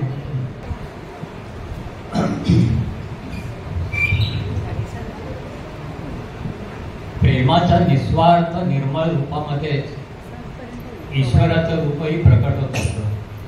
पण तरीही मला वाटतं प्रेमासाठी सुद्धा स्वतः संबंधीच्या सर्व जबाबदाऱ्या माणसानं स्वीकारू नये. जगणं हे माणसाचं केवळ अधिकार नाही, ते त्याचं कर्तव्यही असतं. आणि म्हणून जगणं म्हणजे नुसतं जिवंत राहणं नव्हे, तर ज्या परिसरात आपण जन्माला येतो तो परिसर आपल्या अस्तित्वाने अंशतः का होईना अधिक श्रीमंत, अधिक प्रकाशमय करावा. हे कर्तव्य आम्ही कसं पार काढावं असं तो सांगणं आहे. वनवासाच्या वचनाला मी एकटाच बांधलेलो होतो आणि एकट्यानंच वनवासाला जावं अशी माझी मनीषाही होती. पण तुम्ही दोघं सूर्यचंद्रासारख्या माझ्या दोन्ही बाजूला उभे राहिलात आणि आपल्या उमलत्या जीवनावर निखारे ठेवून माझ्याबरोबर राजवाड्यातून तुम्ही बाहेर पडला. मी धन्य आहे असं अलौकिक प्रेम मला लाभलं म्हणून. सीताराम आणि राम लक्ष्मण हे समाज काळाला तोडता येणार नाही आणि ते तुम्ही जन्माला घातले. आणि तरी मला वाटतं, काय वाटतं, हे शब्द माझ्या वाणीला पेलवत नाही, पण मला वाटतं तुम्ही दोघांनीही भरताबरोबर अयोध्येला परत जाऊ. आपले सोन्यासारखे आयुष्य 14 वर्षे अशी वनवासात पुजवावीत हे मला योग्य आणि न्याय्यही वाटत नाही. एका रामासाठी आपल्या जीवनाचं बलिदान करायचं की कोट्यावधी प्रजाजनांच्या सेवेनं ते सफल करायचं, याचा विचार तुम्ही करायला हवा. ही एक संधी आहे आणि जी कदाचित पुढल्या 14 वर्षात तुम्हाला परत कधी मिळायची नाही. देवी, तुमचं काय उत्तर आहे? शब्द सुंदर आहे, अगदी आकाशात उडणाऱ्या हंसाच्या थव्यासारखे, पण ते माझ्या मनावर काही उतरलेले नाही. कारण हा माणसाच्या स्वतंत्र इच्छेचा प्रश्न आहे. आणि ही माझी इच्छा नाही आहे, ही माझी प्रतिज्ञा आहे.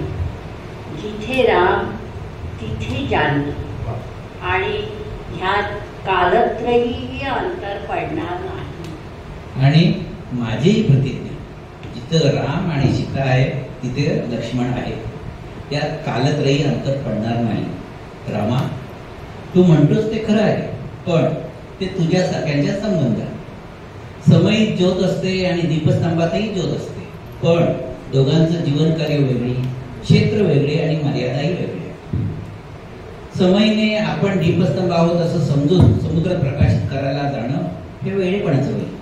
त्याचप्रमाणे तुझ्यासारख्याचं वागणं अंतिम निर्देशी बांधलेलं असतं, तर माझ्यासारख्याचं जगणं अंतिम प्रेमाशी. प्रेमाच्या पलीकडे आमच्या अस्तित्वाला अर्थच राहत नाही. परत येतोय, ही चर्चा संपली. आम्ही तुझ्याबरोबर येणार आहोत. स्वागत असो भरता आणि आपल्या सर्वांचंही.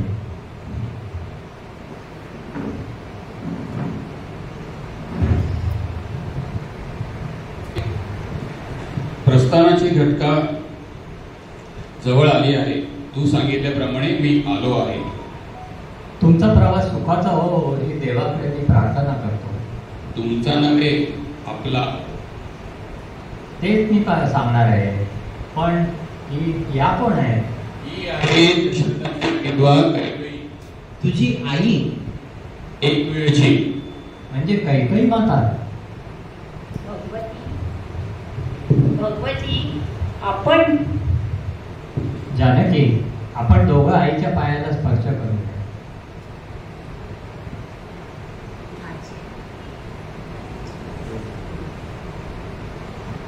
जानकी, आपण दोघंही या आईच्या पायाला स्पर्श करूया. नाही, तिच्या पायाला कोणीच काय नाही. तिच्या पायालाच काय, पण तिच्या सावरीला सुद्धा कोणी स्पर्श करायचा नाही. आईच्या पायाला स्पर्श करण्यासाठी कोणाची संमती लागत नाही. बरं, बाजूला हो. रामाची इच्छा असेल तर तरीही कोणीही तिच्या पायाजवळ जायचं नाही, तिच्याशी बोलायचं नाही. हे काय बोलताय तुम्ही? रामाला आज्ञा करणं हे जो उद्धट धाडस. कैकेयी म्हणजे पृथ्वीवर नरकातून आलेलं पाप आहे असंच मी मानतो. रामाची इच्छा मला प्रमाण नसती तर आपल्या पलंग प्रेमाने पतीला दास करणाऱ्या आणि राम सीतेला वनवासात पाठवणाऱ्या स्त्रीला मी केस धरून राजवाड्यातून बाहेर खेचली असती. अरे लक्ष्मणा, आपल्या घरातल्या अंगणात आलेल्या अभ्यागतेचं तू अपमान करतोय आणि मला शरम वाटते तुझ्या वागण्याची. रामा, मी क्षमा मागतो तुझी आणि त्या स्त्रीची. मी असं बोलायला नको होतं, पण भरताला मी अजूनही सांगतो, रामाचा आदेश देण्याचा अधिकार त्याला नाही. भरत राजा असला तरी त्याचा अधिकार त्याच्या राज्यामध्ये, त्रिकुटावरील या पर्णकुटीत नाही. रामाची इच्छा असेल तर त्या स्त्रीच्या पायाला स्पर्श करेल, कोणीही त्याला इथे अडवू शकणार नाही. मी रामाला आदेश दिला नाही लक्ष्मणा, मी माझी इच्छा सांगितली. कैकेयी आता राजमाता राहिलेली नाही, ती फक्त राजविधवा आहे. आणि म्हणून भाऊजी, हे काय बोलता आहात तुम्ही? अयोध्येत परत आल्यावर हा सर्व इतिहास जेव्हा मला समजला तेव्हा त्या क्षणी कैकेयीशी असलेलं माझं पुत्राचं नातं मी समूळ सोडून टाकलेलं आहे. जी माझी आई नाही ती आता तुमचीही कुणी नाही. आणि म्हणून तिच्या पायाला रामानं वा जानकीने स्पर्श करणं म्हणजे ते मेलेले नातं पुन्हा जिवंत करणं आहे. ते मला आवडणार नाही, एवढंच मला सांगायचंय. आईचं नातं असं तोडता येतं? मी तोडलं आहे ते. अरे इतर सारी नाती मानवी असतात, पण आईचं नातं हे एक स्वयंसिद्ध आणि चिरंतन असं सत्य आहे. ते ईश्वरालाही तोडता येत नाही. किंबहुना विश्वातली ईश्वरता माणसाच्या जवळ पोचलेली असते ते आईच्या नात्याने.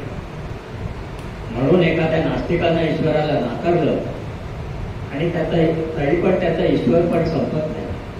त्याप्रमाणे मुलानं आईला नाकारले तरी तिचा आई पण नाहीसं होत. रामा, तू ज्ञाता आहेस, मी तुला सांगावं असं नाही, पण संबंध आणि नातं या गोष्टी भिन्न आहेत. मी या स्त्रीच्या उदरातून बाहेर पडलो, हा तिच्याशी असलेला माझा संबंध आहे, तो मी नाकारू शकत नाही दुर्दैवानं.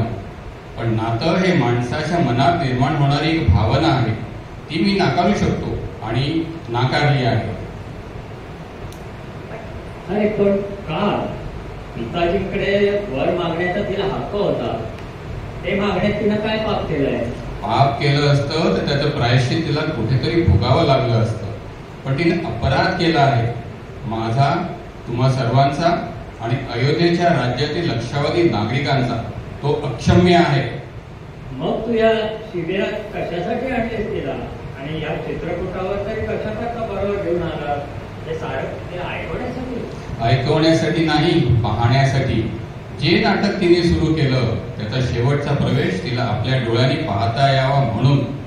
तिने तोडलेला राजारोहण समारंभ अयोध्येत गेल्यावरती होईल, पण या पर्णकुटीच्या दारातच सूर्यवंशाचा किरीट मी तुझ्या मस्तकावर माझ्या मनाने चढवीत आहे. ही पायरी उतरताना तू अयोध्येचा राजा आहेस आणि तुझा चित्रधारी म्हणून मी पुढे चालणार आहे. आपल्या कारस्थानाचा शेवट तिने पाहायला हवा. रामा, तुझा निर्णय बदलला असेल असं मला विश्वास वाटतो. पुरोहितांनी दिलेली प्रयाणाची मुहूर्त जवळ आलेला आहे. आपल्याला आता निघायला हवं. 2 दिवस मी ते वारंवार सांगितलं, ते अबाधित आहे. माझा निर्णय निश्चित आहे, आम्ही येणार नाही. जानकी देवी, लक्ष्मणा, तुम्ही रामाला काहीच सांगू शकत नाही. त्यांचा निर्णय मला मान्य आहे आणि मलाही. मग अयोध्येच्या राजवाड्यात प्रवेश करण्याची मलाही इच्छा नाही. अरे भरता, हा प्रश्न तुझ्या इच्छेचा नाही. राज्याला नियंता नसला तर देशात अराजक माजतं आणि प्रजा चोर लुटारूच्या पायाखाली चिरडली जाते. म्हणून राज्यशासनाची जबाबदारी स्वीकारणं हे तुझं कर्तव्य आहे. स्वतःच्या संतोषासाठी नाही, तर प्रजेच्या रक्षणासाठी. क्षमा कर रामा, पण प्रजेच्या संबंधात तुझं कर्तव्य काहीच नाही. तुझं नाही, लक्ष्मणाचं नाही, कर्तव्याचं दारी फक्त मीच आहे. हा प्रश्न तू तुझ्या आईला विचार. मी आधीच सांगितलं, माझी आई हा विषय संपलेला आहे.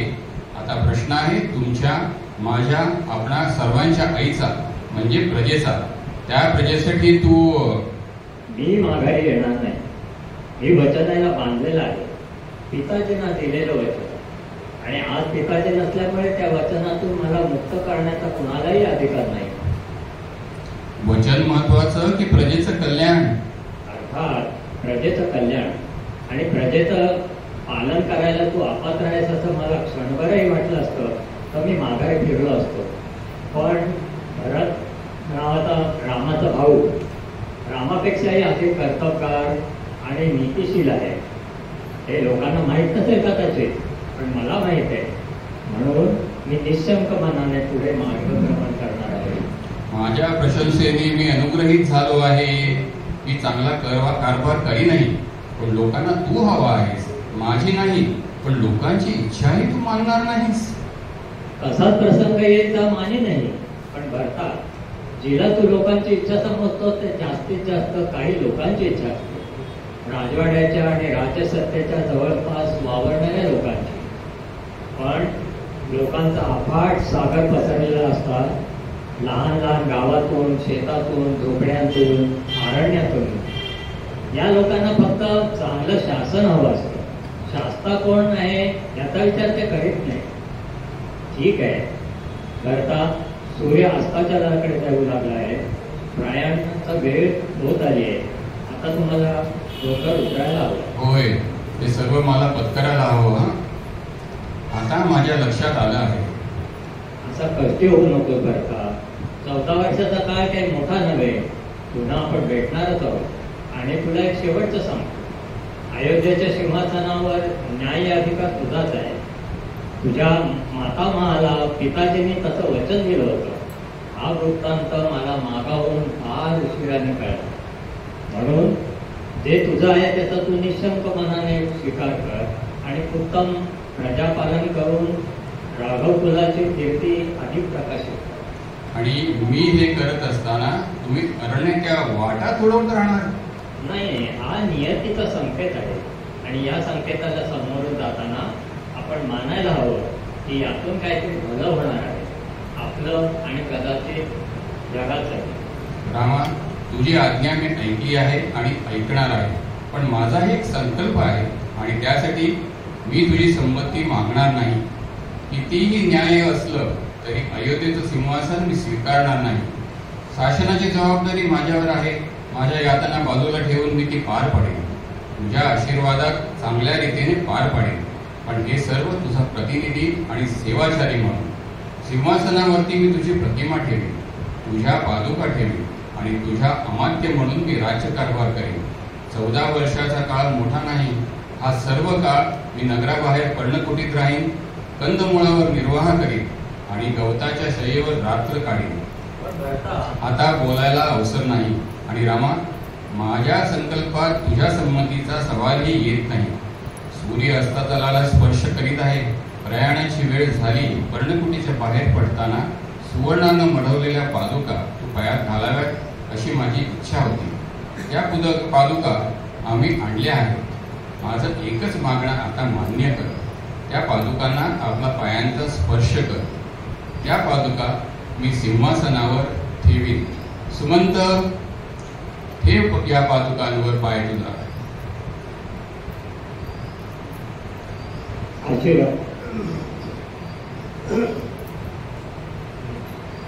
आणि तुमचाही.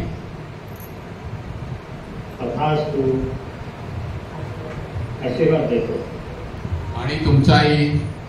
आशीर्वाद देणाऱ्याला कोणाचाही तरी आशीर्वाद लाभतात. जानकी आणि लक्ष्मणा, मातेचा आशीर्वाद घ्या. माते, मीही अभिवादन करतो. तुझ्यात आणि कौशल्याच्यात मी कधी भेद मानला नाही. या घटकेलाही मानत नाही. भरत क्रोधाने बोलला, त्याचं दुःख मानू नकोस.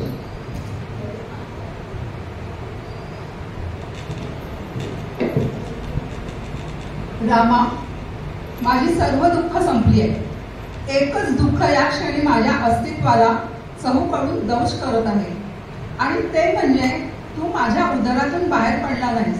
रामा, माझ्या लाडक्या, तुला तुम्हा तिघांनाही माझे सहस्र आशीर्वाद आहेत. मी तुझ्यावर लादलेला हा वनवास देखील तुझी कीर्ती वाढवेल आणि जगाला जगण्याची एक नवीन दिशा दाखवेल. शुभम भवतु, शुभम भवतु, शुभम भवतु. प्रदीप लेखनाकडे पुन्हा वळूया. सदर लेखन शांता शेळकेंना सदर लेखन हे फार आवडायचं लिहायला आणि निरनिराळ्या वृत्तपत्रातून त्यांनी छोटी छोटी सदर लेखनं इतकी सुंदर लिहिली आहेत की असं वाटतं की पुस्तक घ्यावं, कधीही लायब्ररीचं त्या पुस्तक काढावं, 2 मिनिटं वेळ निघाला की पटकन ते 2 पानं वाचून काढावी, अशा तऱ्हेचं ते सदर लेखन आहे. आणि आपला मस्त वेळ ती 5 मिनिटं जातो. तर आता आपण एक सदर लेखन ऐकूया शांता शेळकेंचं, माधुरी डिचवलकर यांच्याकडून. त्यानंतर एक छोटी नाटिका आणि मग पुन्हा एक सदर लेखन आणि मग कार्यक्रमाची सांगता.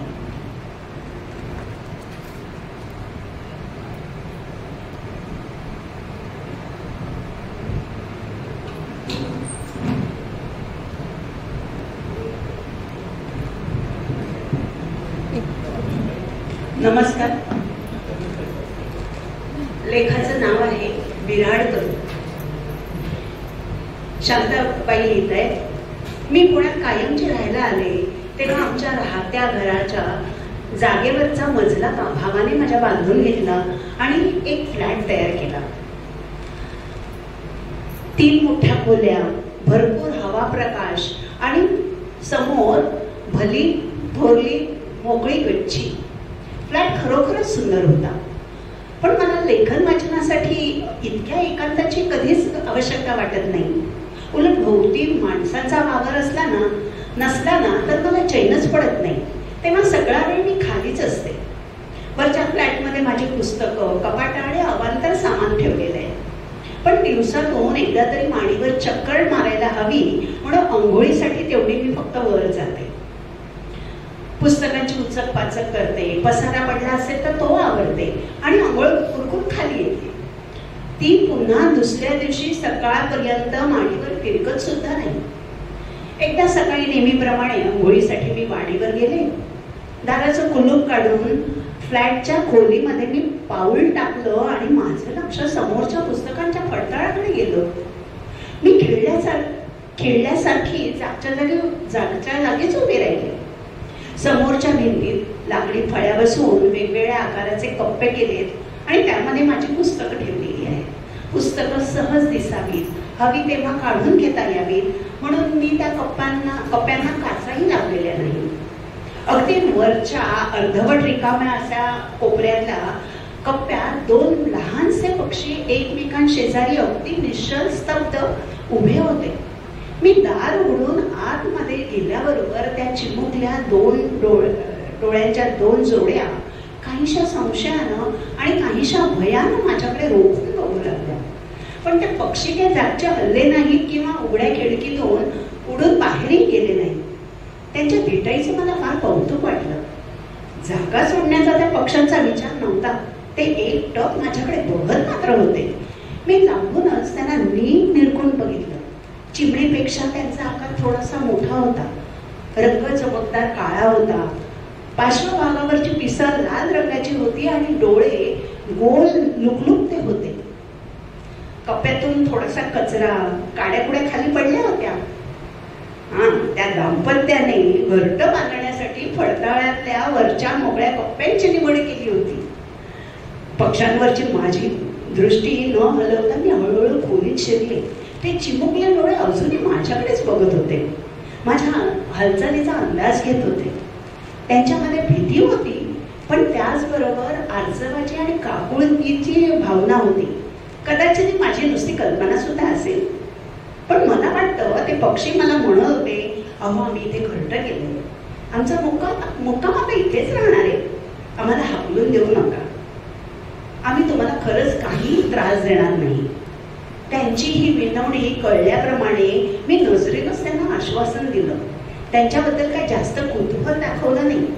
नित्यकर्माप्रमाणे मी बाथरूममध्ये जाऊन आंघोळ केली आणि दार लावून खाली आले. पक्ष्यांना अवघड वाटू नये म्हणून मी त्यांच्याकडे पाहिलं सुद्धा नाही जाताना. दुसऱ्या दिवशी जेव्हा मी माडीवर आंघोळीसाठी गेले तेव्हा पक्ष्यामध्ये फक्त एकच पक्षी होता. दुसऱ्या कामासाठी खाद्य मिळवण्यासाठी बाहेर गेलेला असावा. कप्प्यातला पक्षी शोभेमध्ये मातीचा पक्षी ठेवतात ना तसा अगदी शांत बसला होता.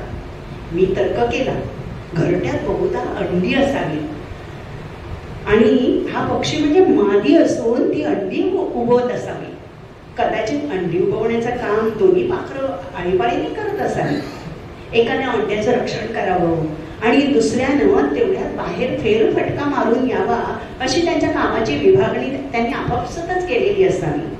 एवढं मात्र खरं की या पक्ष्यांना आता माझं भय वाटत नव्हतं आणि त्यांच्या मनात माझ्याबद्दल विश्वास निर्माण झाला असावा. खोल्यांचा केर काढणं, कपडे धुणं या कामासाठी माझ्याकडे सुनंदा येते. त्या दिवशी मी माडीवर असतानाच ती आली. मला बघताच काकुळतीनं येऊन मला म्हणाली, बाई पाखराच्या पुस्तकामध्ये घरटं केले ते बघा.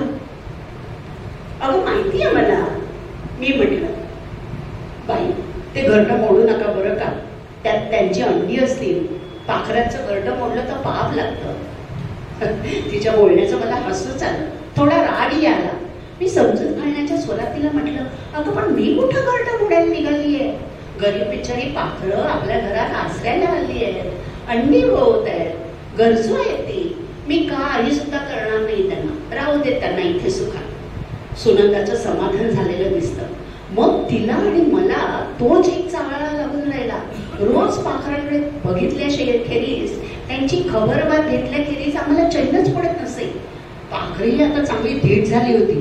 कधी कधी तर घरट्यात अंडी ठेवून एकाच वेळी ते बाहेर जाऊन पंख मोकळे करून पुन्हा परत येत.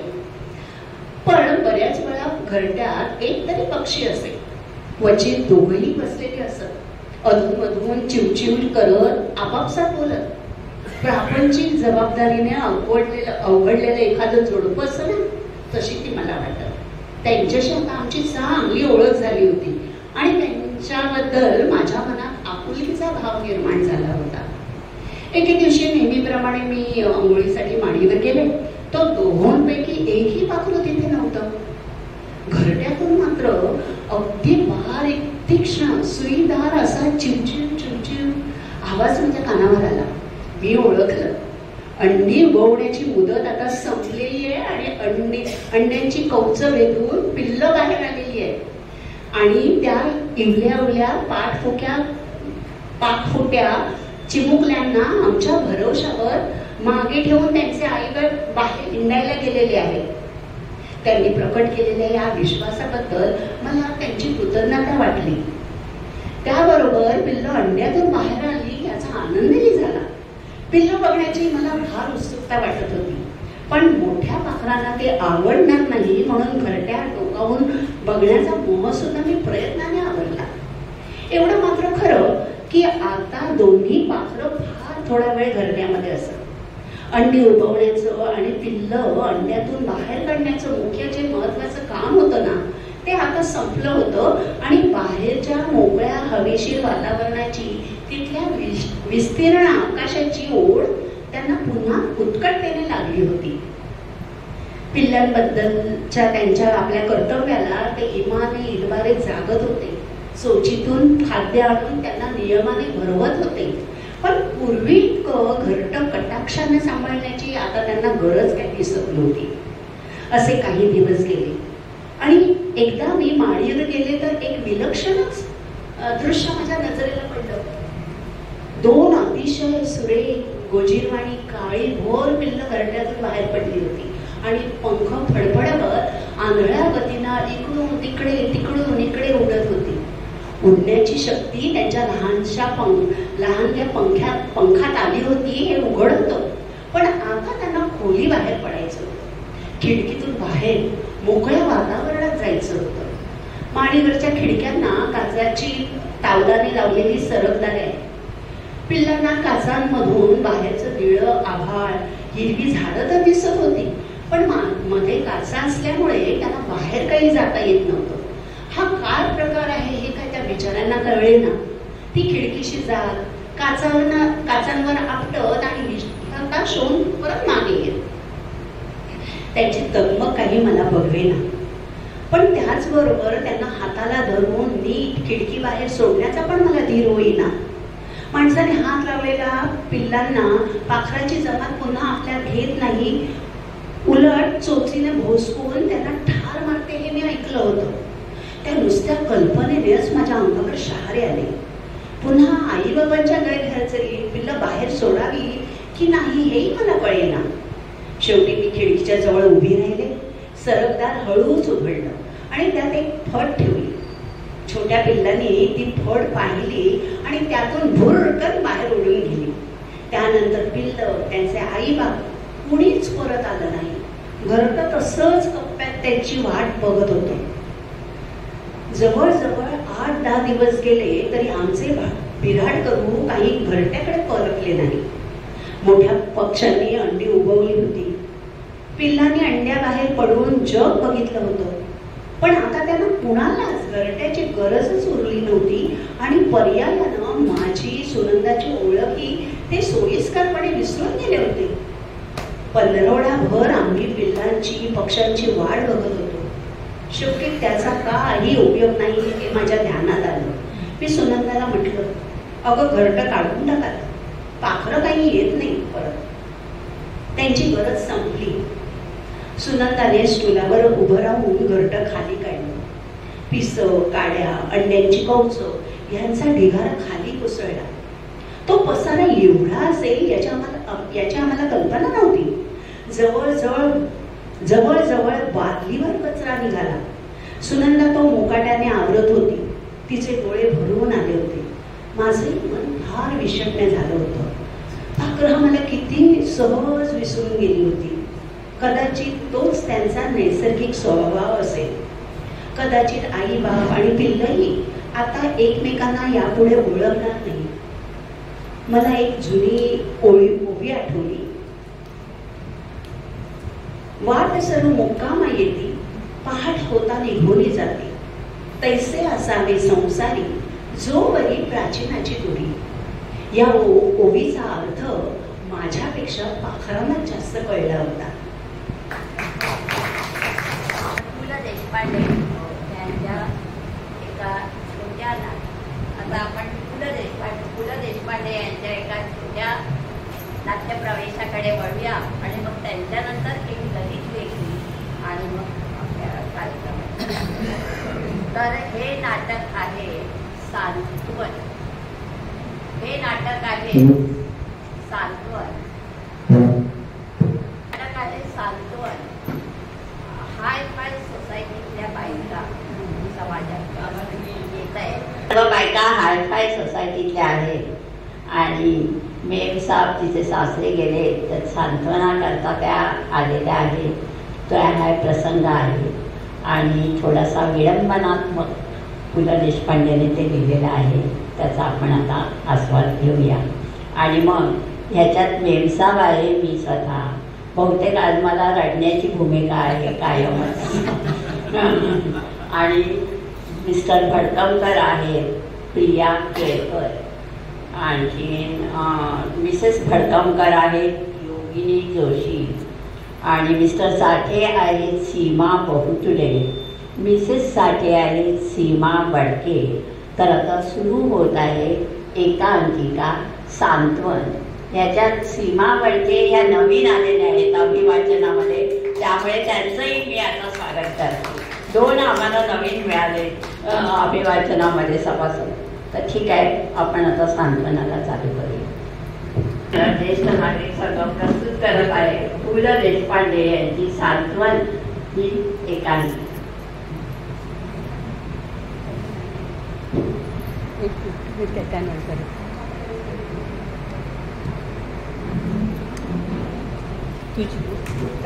अरे मगन सिंह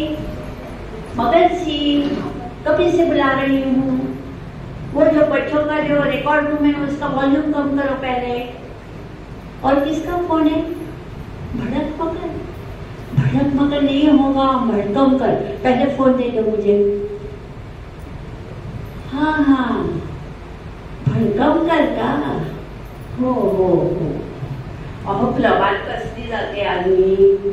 आज आमच्याकडे एक मिसहॅप झालं काय की माझे सासरे गेले. हो तुम्ही येणार आहात का? या. अरे तू आत्ता कुठे चाललायस मुलांना घेऊन? लोक सांत्वनाला येतील ना. बर या तुम्ही.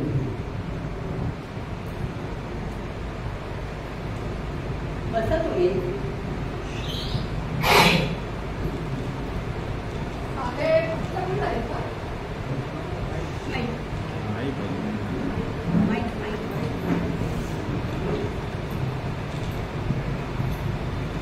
साहेब आपल्याकडे काय का? पडू दे त्यांना जरा स्वस्त. केवढा ताण पडला असेल ना तुमच्यावर. केवढा ताण पडला असेल ना तुमच्यावर. मुलं कुठे बाहेर गेली पडतं. त्यांना खरं तर आमच्या घरी पाठवा आज रात्री. असं काही झालं की मुलांची फार काही विचित्र परिस्थिती.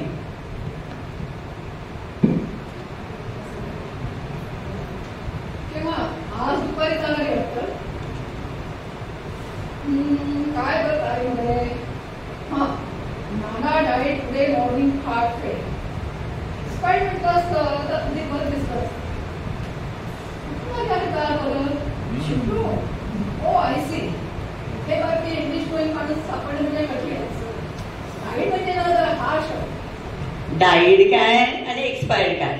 असं नाही, पण आयुष्यात प्रॉपरली योजले पाहिजे. करेक्ट ड्राफ्टिंग ही देखील एक आर्ट आहे. अहो माणसासारखी माणसं गेली म्हणजे काय करेक्ट ड्राफ्टिंग का कोणी बघतं? कशामुळे म्हणून काही बदल नाही हो. वय झालं असेल ना. किती 70 होतं का? तुम्ही फार मनाला लावून घेता तो. रिअली स्पीकिंग म्हणजे तुम्ही साहेबांना धीर दिला पाहिजे. त्यांचं खूप होतं बा त्यांच्या वडिलांवर. मुलांवर प्रेम नाही का हो? हो परवाच काहीतरी सांगत होते त्यांच्याबद्दल. पत्र वगैरे आलंय, सगळ्यांना भेटायचंय, नागपूरला पाहायचंय. असं साहेब म्हणाले, पण पुष्कळ दिवस झाले त्याला. तुमची आणि त्यांची केव्हा भेट झाली होती हो? या आधी एकदा भेटलो होतो, म्हणजे हे ना साताऱ्याला कलेक्टर होतो तेव्हा आमची चिपळूणला भेट झाली होती. आणि मग बरोबर, तेव्हा आम्ही बंगलोरला होतो. बेंगलोरला केव्हा होतो आपण? हो, म्हणजे मला वाटतं 12-13 वर्ष झाली. त्यानंतर मला वाटतं नाहीच भेट झाली ना. चालायचंच. आमच्या लहानपणी संबंधी उत्तुसे ते काय म्हणतात ना, आले कोणाच्या मनात काय काहीतरी असंच आहे. ते काय म्हणतात ना, देवाजीचं काही असं आहे, काहीतरी असं आहे. तसंच काहीतरी. One has to forget. गतम व शोचनची काय. पण सगळ्यांवर जीव होता त्यांचा. साहेब घरी आली की नेहमी त्यांच्याबद्दल बोलायचे. अहो, मागे मला वाटतं तुम्हीच म्हणाला होतात ना की त्यांना आता इथे आणणार नाही म्हणून. साहेब मला नाही वाटत ते इथे आले असते म्हणून. ते बरोबर आहे हो. जुन्या काळाची म्हातारी माणसं होती. त्यावेळेचे 70चे म्हातारे आणि हल्लीचे 70चे म्हातारे यांच्यात वर्ल्ड ऑफ डिफरन्स. आता मेल्यावर एखाद्या दिवशी बोलू नये, पण त्यांना इथे जमलं नसतं. ही सवडी ववडी. आमच्या सासूबाई आल्या होत्या 56 मध्ये मला वाटतं. 56? हो 56च्या डिसेंबरमध्ये. हो, ते थंड पाण्याची आंघोळ करायच्या, स्वतः स्वयंपाक करायच्या. त्यांना आमच्या करीचा हातचा स्वयंपाक चालत नसेल. ओ माय गॉड, कशी गेले ती 3 महिने मला ठाऊकच नाही. जवळपास सगळा ड्रामा फेस्टिवल चुकला, सगळी संगीत संमेलनं चुकली आणि क्रिकेट मॅचेस पण चुकल्या. काय हो, साहेबांची आई जिवंत नाही वाटतं. काय हो, साहेबांच्या लहानपणीच वाढल्या. I see. त्यामुळे आमची आई चढली. वडील काय करते चिपळूणला? अहो काय पेन्शनर असतील. I see. Retire government servant वाटतं. कुठे रेव्हन्यूच असतील नाही. आमचे वडील देखील रेव्हन्यूच होते. ते पण असं अचानक वाढले 17 वर्षी. आम्ही काही कळलं नाही. आम्ही तेव्हा इंग्लंडमध्ये होतो. इन्क्वायरी ऑफिसरबरोबर गेलो होतो. हो बरोबर, त्याच वेळेला. काय हो, आपली इंग्लंडची दुसरी ट्रिप होती ना? हो, दुसरी नाही, दुसरी नाही. आपण कमिशनर बरोबर गेलो ती 3री इंग्लंड ट्रिप. बसा, मी आले. आपण काय घेणार, थंड की गरम? अरे छे हो, काही नको. प्रसंग काय, आणि ह्या असल्या प्रसंगी ह्या फॉर्मॅलिटीज कशाला? डोंट माइंड, थोडंसं पाणी घे. मी आणते पाणी. थांबा, तुम्ही उगाच कष्ट घेऊ नका. तुमचा मगनसिंग कुठे गेलाय? मगनसिंग, थोडा लाव. पाणी लाव. सोडा असेल ना झाला. थांबा, मगन सिंह जॉन को बुलाओ, उसको बुलाओ, सोडा देते आओ.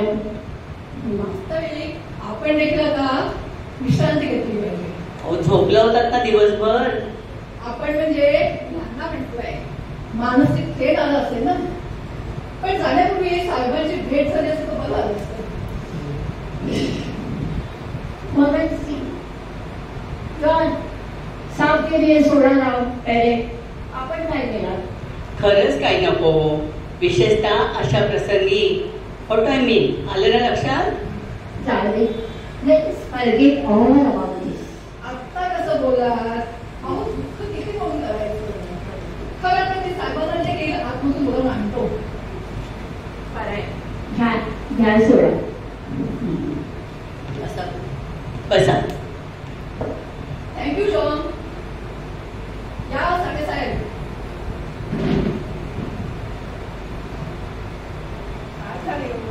कल्पना देखील नाही. काय झालं हो, म्हणजे कल्पना देखील नाही. म्हणजे माणसाचं म्हणजे आता म्हणजे अगदी हेच राहिले नाही. गेल्या महिन्यात येऊन गेले ना ते कधीच नाही आले. तेच म्हणते, चांगली होती की प्रकृती त्यांची. हो मालिनी बाई, पण पण मी तुम्हाला साहेबांच्या वडिलांबद्दल म्हटलं होतं. मी सांगत होतो ना तुम्हाला, साहेबांचे वडीलच गेले असतील म्हणून. साहेबांचे का वडील वारले? अगं बाई, कुठे कोकणात होते नाही ते, पण साहेब काय लगेच गेले वाटतं. नाही साहेब आपल्याकडे विश्रांती घेत आहे. That's the right thing to do. मी नेहमी म्हणतो, कुठल्याही संकटात विश्रांती हे एक औषध आहे. परवा आमच्या फर्ममध्ये मला 32 लाखाचा फटका बसला. The first thing I did, मी ऑफिसमधनं निघालो, घरी आलो आणि विश्रांती घेतली. असल्या प्रसंगांना आपण ते उद्भवून जातो.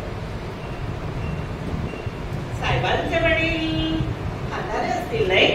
अहो, म्हातारे झाले म्हणून काय झालं? वडीलच ना ते. हो, तेव्हा ते करायचे. त्या अर्थ नाही म्हटलं हो मी. एवढीशी वस्तू गेली तरी दुःख होतं.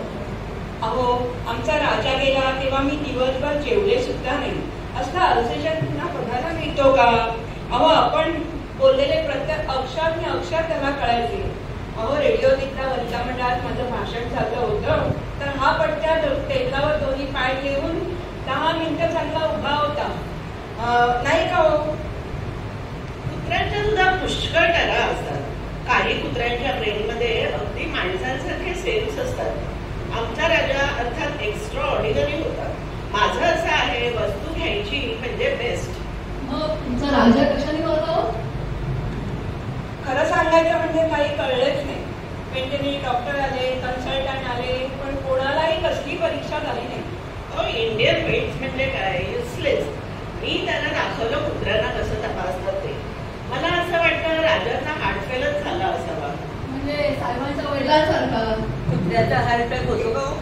सगळ्याच कुत्र्यांचा होत नाही. काही चांगली राजासारखी अल्सेशियन असतात, त्या कुत्र्यांचा होतो. कुत्र्यांमध्ये सुद्धा फरक असतोच ना. बरीचशी कुत्री मोटर खाली सापूनच मरतात. आपण काय मिळणार सारखी साहेब माझी बाई? अहो, काही नाही. शिवाय असल्या प्रसंगी का काही घ्यायचं असतं? वाईट झालं. साहेब आत्ताच पडले आहेत वाटतं. त्यांना पडून ते स्वस्त. डिस्टर्ब करायची काहीही गरज नाही. मी कुठे डिस्टर्ब करायचं म्हणत होते, पण खरंच एकावरती बाकी मरण यावं तर असं. माझी आत्या देखील अशीच वारली. कर्नल पावडेकरांची आई घरातली सगळी माणसं सिनेमाला गेली होती. आमच्या आत्याबाई बाहेर सोफ्यावर पुस्तक वाचत बसल्या होत्या. हातात पुस्तक होतं आणि त्या वारल्या. चहा देणार की सरबत? सरबत चालेल. कर्नल साहेब वगैरे रात्री परत आले. त्यांना म्हटलं, आई दिवाणखान्यात सोफ्यावर 2 वाजत आहे, तिला डिस्टर्ब कशाला करायचं? दुसऱ्या दिवशी सकाळी दिवाणखान्यात येऊन बघतात त्या आईच्या हातात पुस्तक. तर आई आपली वाचतेच आहे. एखाद्या माणसाच्या मरणातून विनोद करणं बरं नाही. तुमची आत्या असती तर? अहो, आमची आत्या अशी मेली असती तर आम्ही हेच म्हणालो असतो. आपल्याकडे हे डेथचं कौतुक फार जास्तच आहे. अमेरिकेत माझ्या फॉर्ममध्ये माझ्याबरोबर एक अमेरिकन ऑफिसर होता. कोण? आपल्या लग्नापूर्वीची गोष्ट आहे ती. आम्ही एकाच फ्लॅटमध्ये राहत होतो. त्याची आई वारली, तिला वाटेत पुरली आणि 9:30ला तो ऑफिसमध्ये दाखल देखील झाला. माफ करा, मी जरा लावून येते.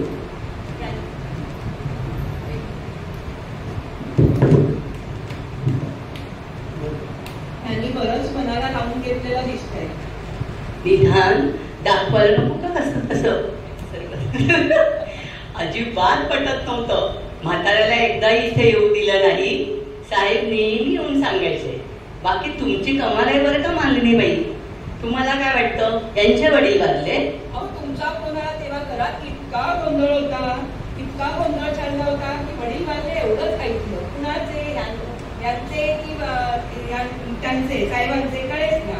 वाटलं साहेबांचे वडील वारले तर एवढ्या तातडीने तुम्ही फोन नाही करणार. काय हो साहेब, तुमचे वडील कुठे असतात? ते असतात जबलपूरला. म्हातारा मस्त आहे. आणखी 20 वर्ष आरामात टिकेल. रेग्युलर व्यायाम, झोप आणि चांगलं खाणं पिणं. महिना 200 रुपये पाठवतो आम्ही त्यांना. ते त्यांच्या डायरेक्ट मालिशवाल्याला जातात. शिवाय पेन्शन आहेच की. साहेबांचे वडील कोकणात काय करत होते हो? कुणाला सांगणार नसला तर सांगते. साहेबांचे वडील ना तिकडे भिक्षा मागत होते. भिक्षा? भिक्षा मागत होते? हो, विचारा यांना. त्यांच्या ऑफिस मधला 1 लाख चिपळूणचा आहे.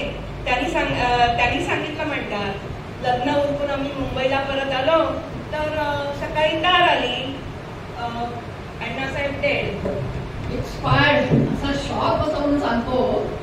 चला निघूया आपण. थँक्यू.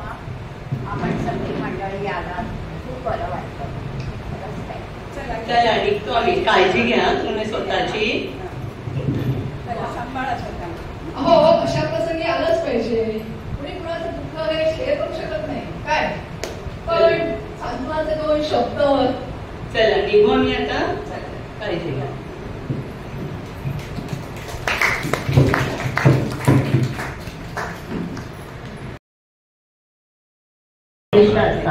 आणि गुरुवारी आपला पावसाचा कार्यक्रम आहे, त्याच्यात गाणी आहेत, गद्य आणि कविता आणि काव्य आहे. आज आपण गद्यातल्या पावसाचा अनुभव घेऊया आणि त्या अनुभव देत आहे विद्याताई पिसोड. ही जी सदर लेखनं दोन्ही होती ती शांता शेळकेंच्या सांजदारा या पुस्तकातली आहे.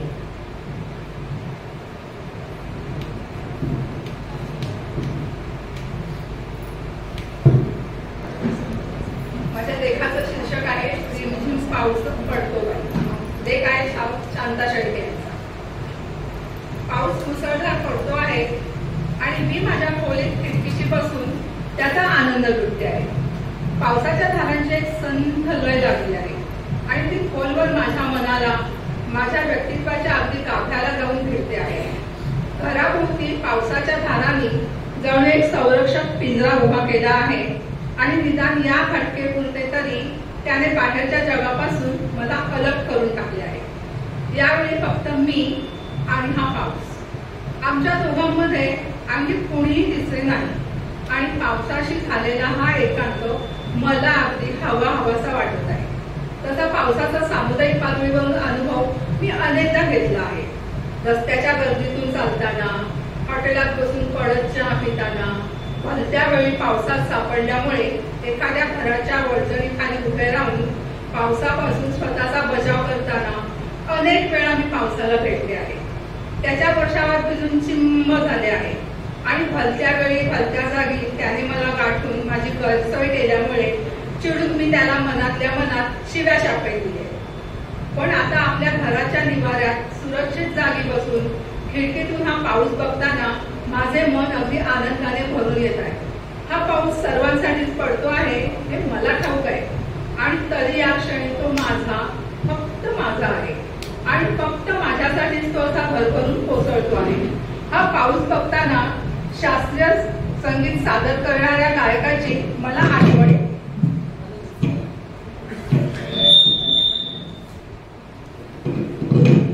खरे तर तो कलाकार मैफिलीला हजर राहिलेल्या सर्व श्रोत्यांसाठी गात असतो, पण ते गाणे ऐकताना एखादा क्षण असा येतो की तो हॉल, तो दिव्यांचा झगमगाट, रसलुप्त श्रोत्यांची ती रंगलेली चित्तवृत्ती, त्यांच्या मुखातून खटकेला दिली जाणारी गात, साऱ्यांचा आपल्याला विसर पडतो आणि तो गायक फक्त आपल्यासाठी गात आहे असा एक विलक्षण प्रत्यय आपल्याला देऊन जातो.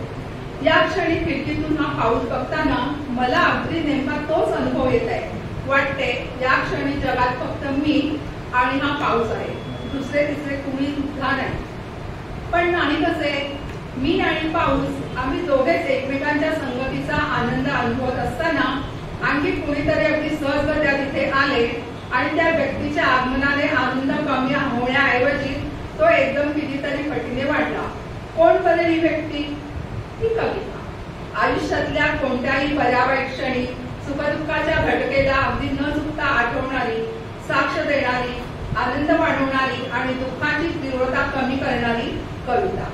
आता या पर्जन्यामुळे ती नकळत सामील झाली आहे आणि त्या अनुभवाचे अनेक पैलू दाखवणाऱ्या, त्याचा आनंद अधिक उत्कटतेने माझ्या प्रत्ययाला आणून देणाऱ्या कितीतरी जुन्या नव्या कवींच्या काव्यपंक्ती मी ती तत्परतेने मला सादर करते आहे. माडगूळकरांची खूप जुनी कविता मनाच्या तळातून उठून अचानक वर येते. कविताच चित्रपटातले गीत नव्हे. 5 वर्षापूर्वी मौजच्या दिवाळी अंकात ही कविता आली होती. तिचे शीर्षक होते स्नानगृहातील गीत. पण गीत म्हटले तरी होती ती कविताच आणि फार सुंदर कविता होती. पावसात स्नान करणाऱ्या एका वेळीचे शब्दचित्र माडगुळकरांनी त्या कवितेत रंगवले होते. तिच्या प्रारंभीच्या ओळी अशा होत्या. रिमझिम पाऊस पडतो पायी, रिमझिम पाऊस पडतो पायी, भिजतो मांडव भिजते जाई. पावसाची अखंड रिमझिम चालू आहे. बागेतला मांडव भिजत आहे आणि त्या मांडवावर चढलेली जाईची वेलही भिजते आहे, भिजून शहारते आहे. आणि आपले हे ओले चिम्म लावण्य कोणी बघत तर नसेल ना या स्त्री सुलभ शंकेने थरथर कापलेली आहे. वेळ कसली ही तर स्नानगृहातील अबोध कुमारिकास. माडगुळकर पुढे म्हणतात, पानोपानी बोली सळसळ, करी गुदगुल्या वारा अवखळ, कळी कळीचे शहार ते जळ, सुगंध आतील देई जांभळ.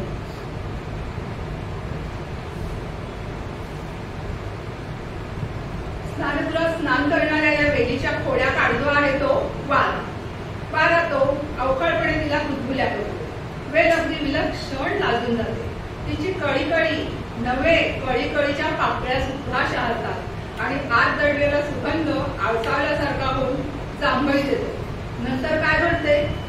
बहरून येता अवघी अंगे, आनंदावर गंध तरंगे, कुणकुण वारा उन्हास सांगे, एक कवडसा सोडून पाहणे.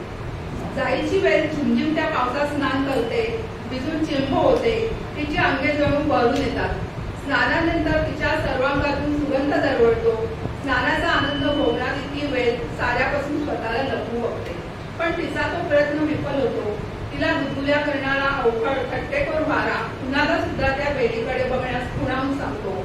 मग एक कवडसा सोडून मांडवावरच्या पालवीतून आत घुसतो. असे हे सारे जण स्नानगृहातल्या त्या वेलीचे ओले सौंदर्य बघतात, पण त्यात कुठे अभद्र पापवासना नाही. आहे तो सारा निष्पाप निरागस खेळकर आनंद आणि एका जवळतीच्या भावनेने गेलेली वेलीची निर्मळ मस्करी. पावसात भिजणारा मांडव आणि त्यावर चढवलेली पावसात भिजणारी जाईची वेल यातून माडगुळकरांनी एका स्नानभग्न कुमारिकेचे, तिच्या भिजलेल्या देहाचे आणि उत्फुल्ल पण लाजल्या मनस्थितीचे जे चित्र रेखाटले आहे ते किती सुंदर आहे बरे, किती चित्रदर्शी, किती प्रत्ययकारी आहे.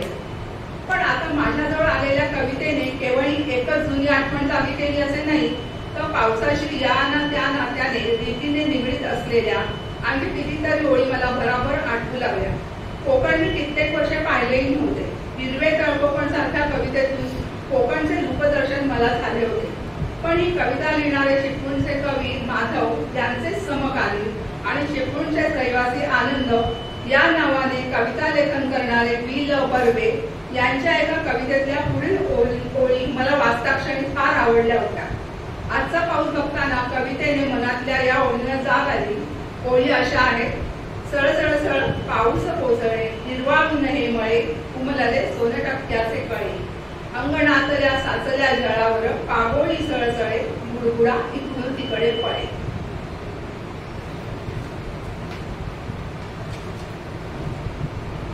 खरे तर ही कविता मी पहिल्या प्रथम जेव्हा वाचली तेव्हा कोकण जसे मी पाहिलेले नव्हते त्याप्रमाणे सोनटक्क्याची फुले मी बघितली नव्हती.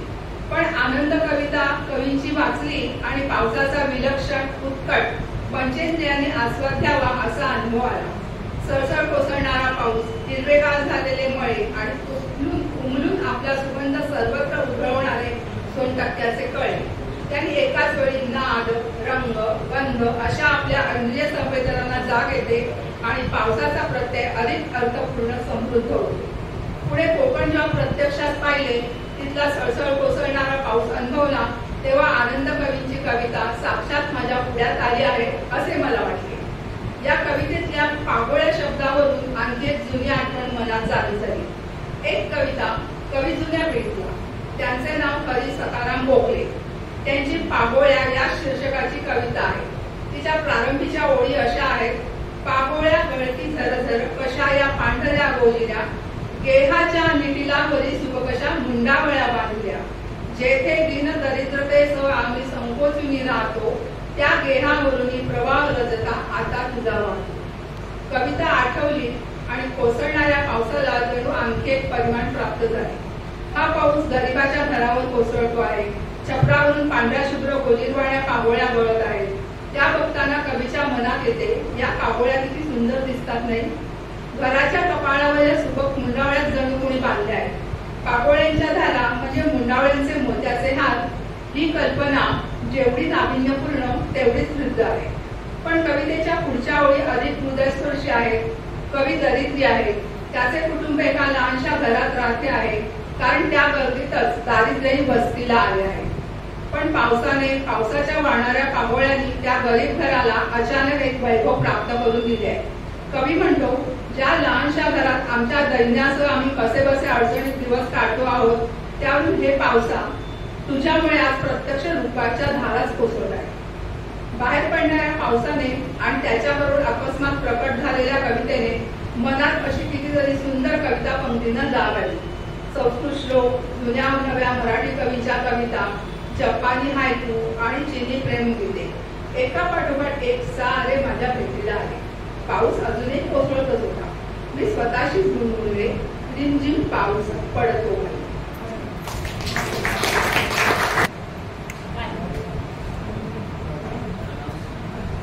कार्यक्रमाची सांगता आपण आता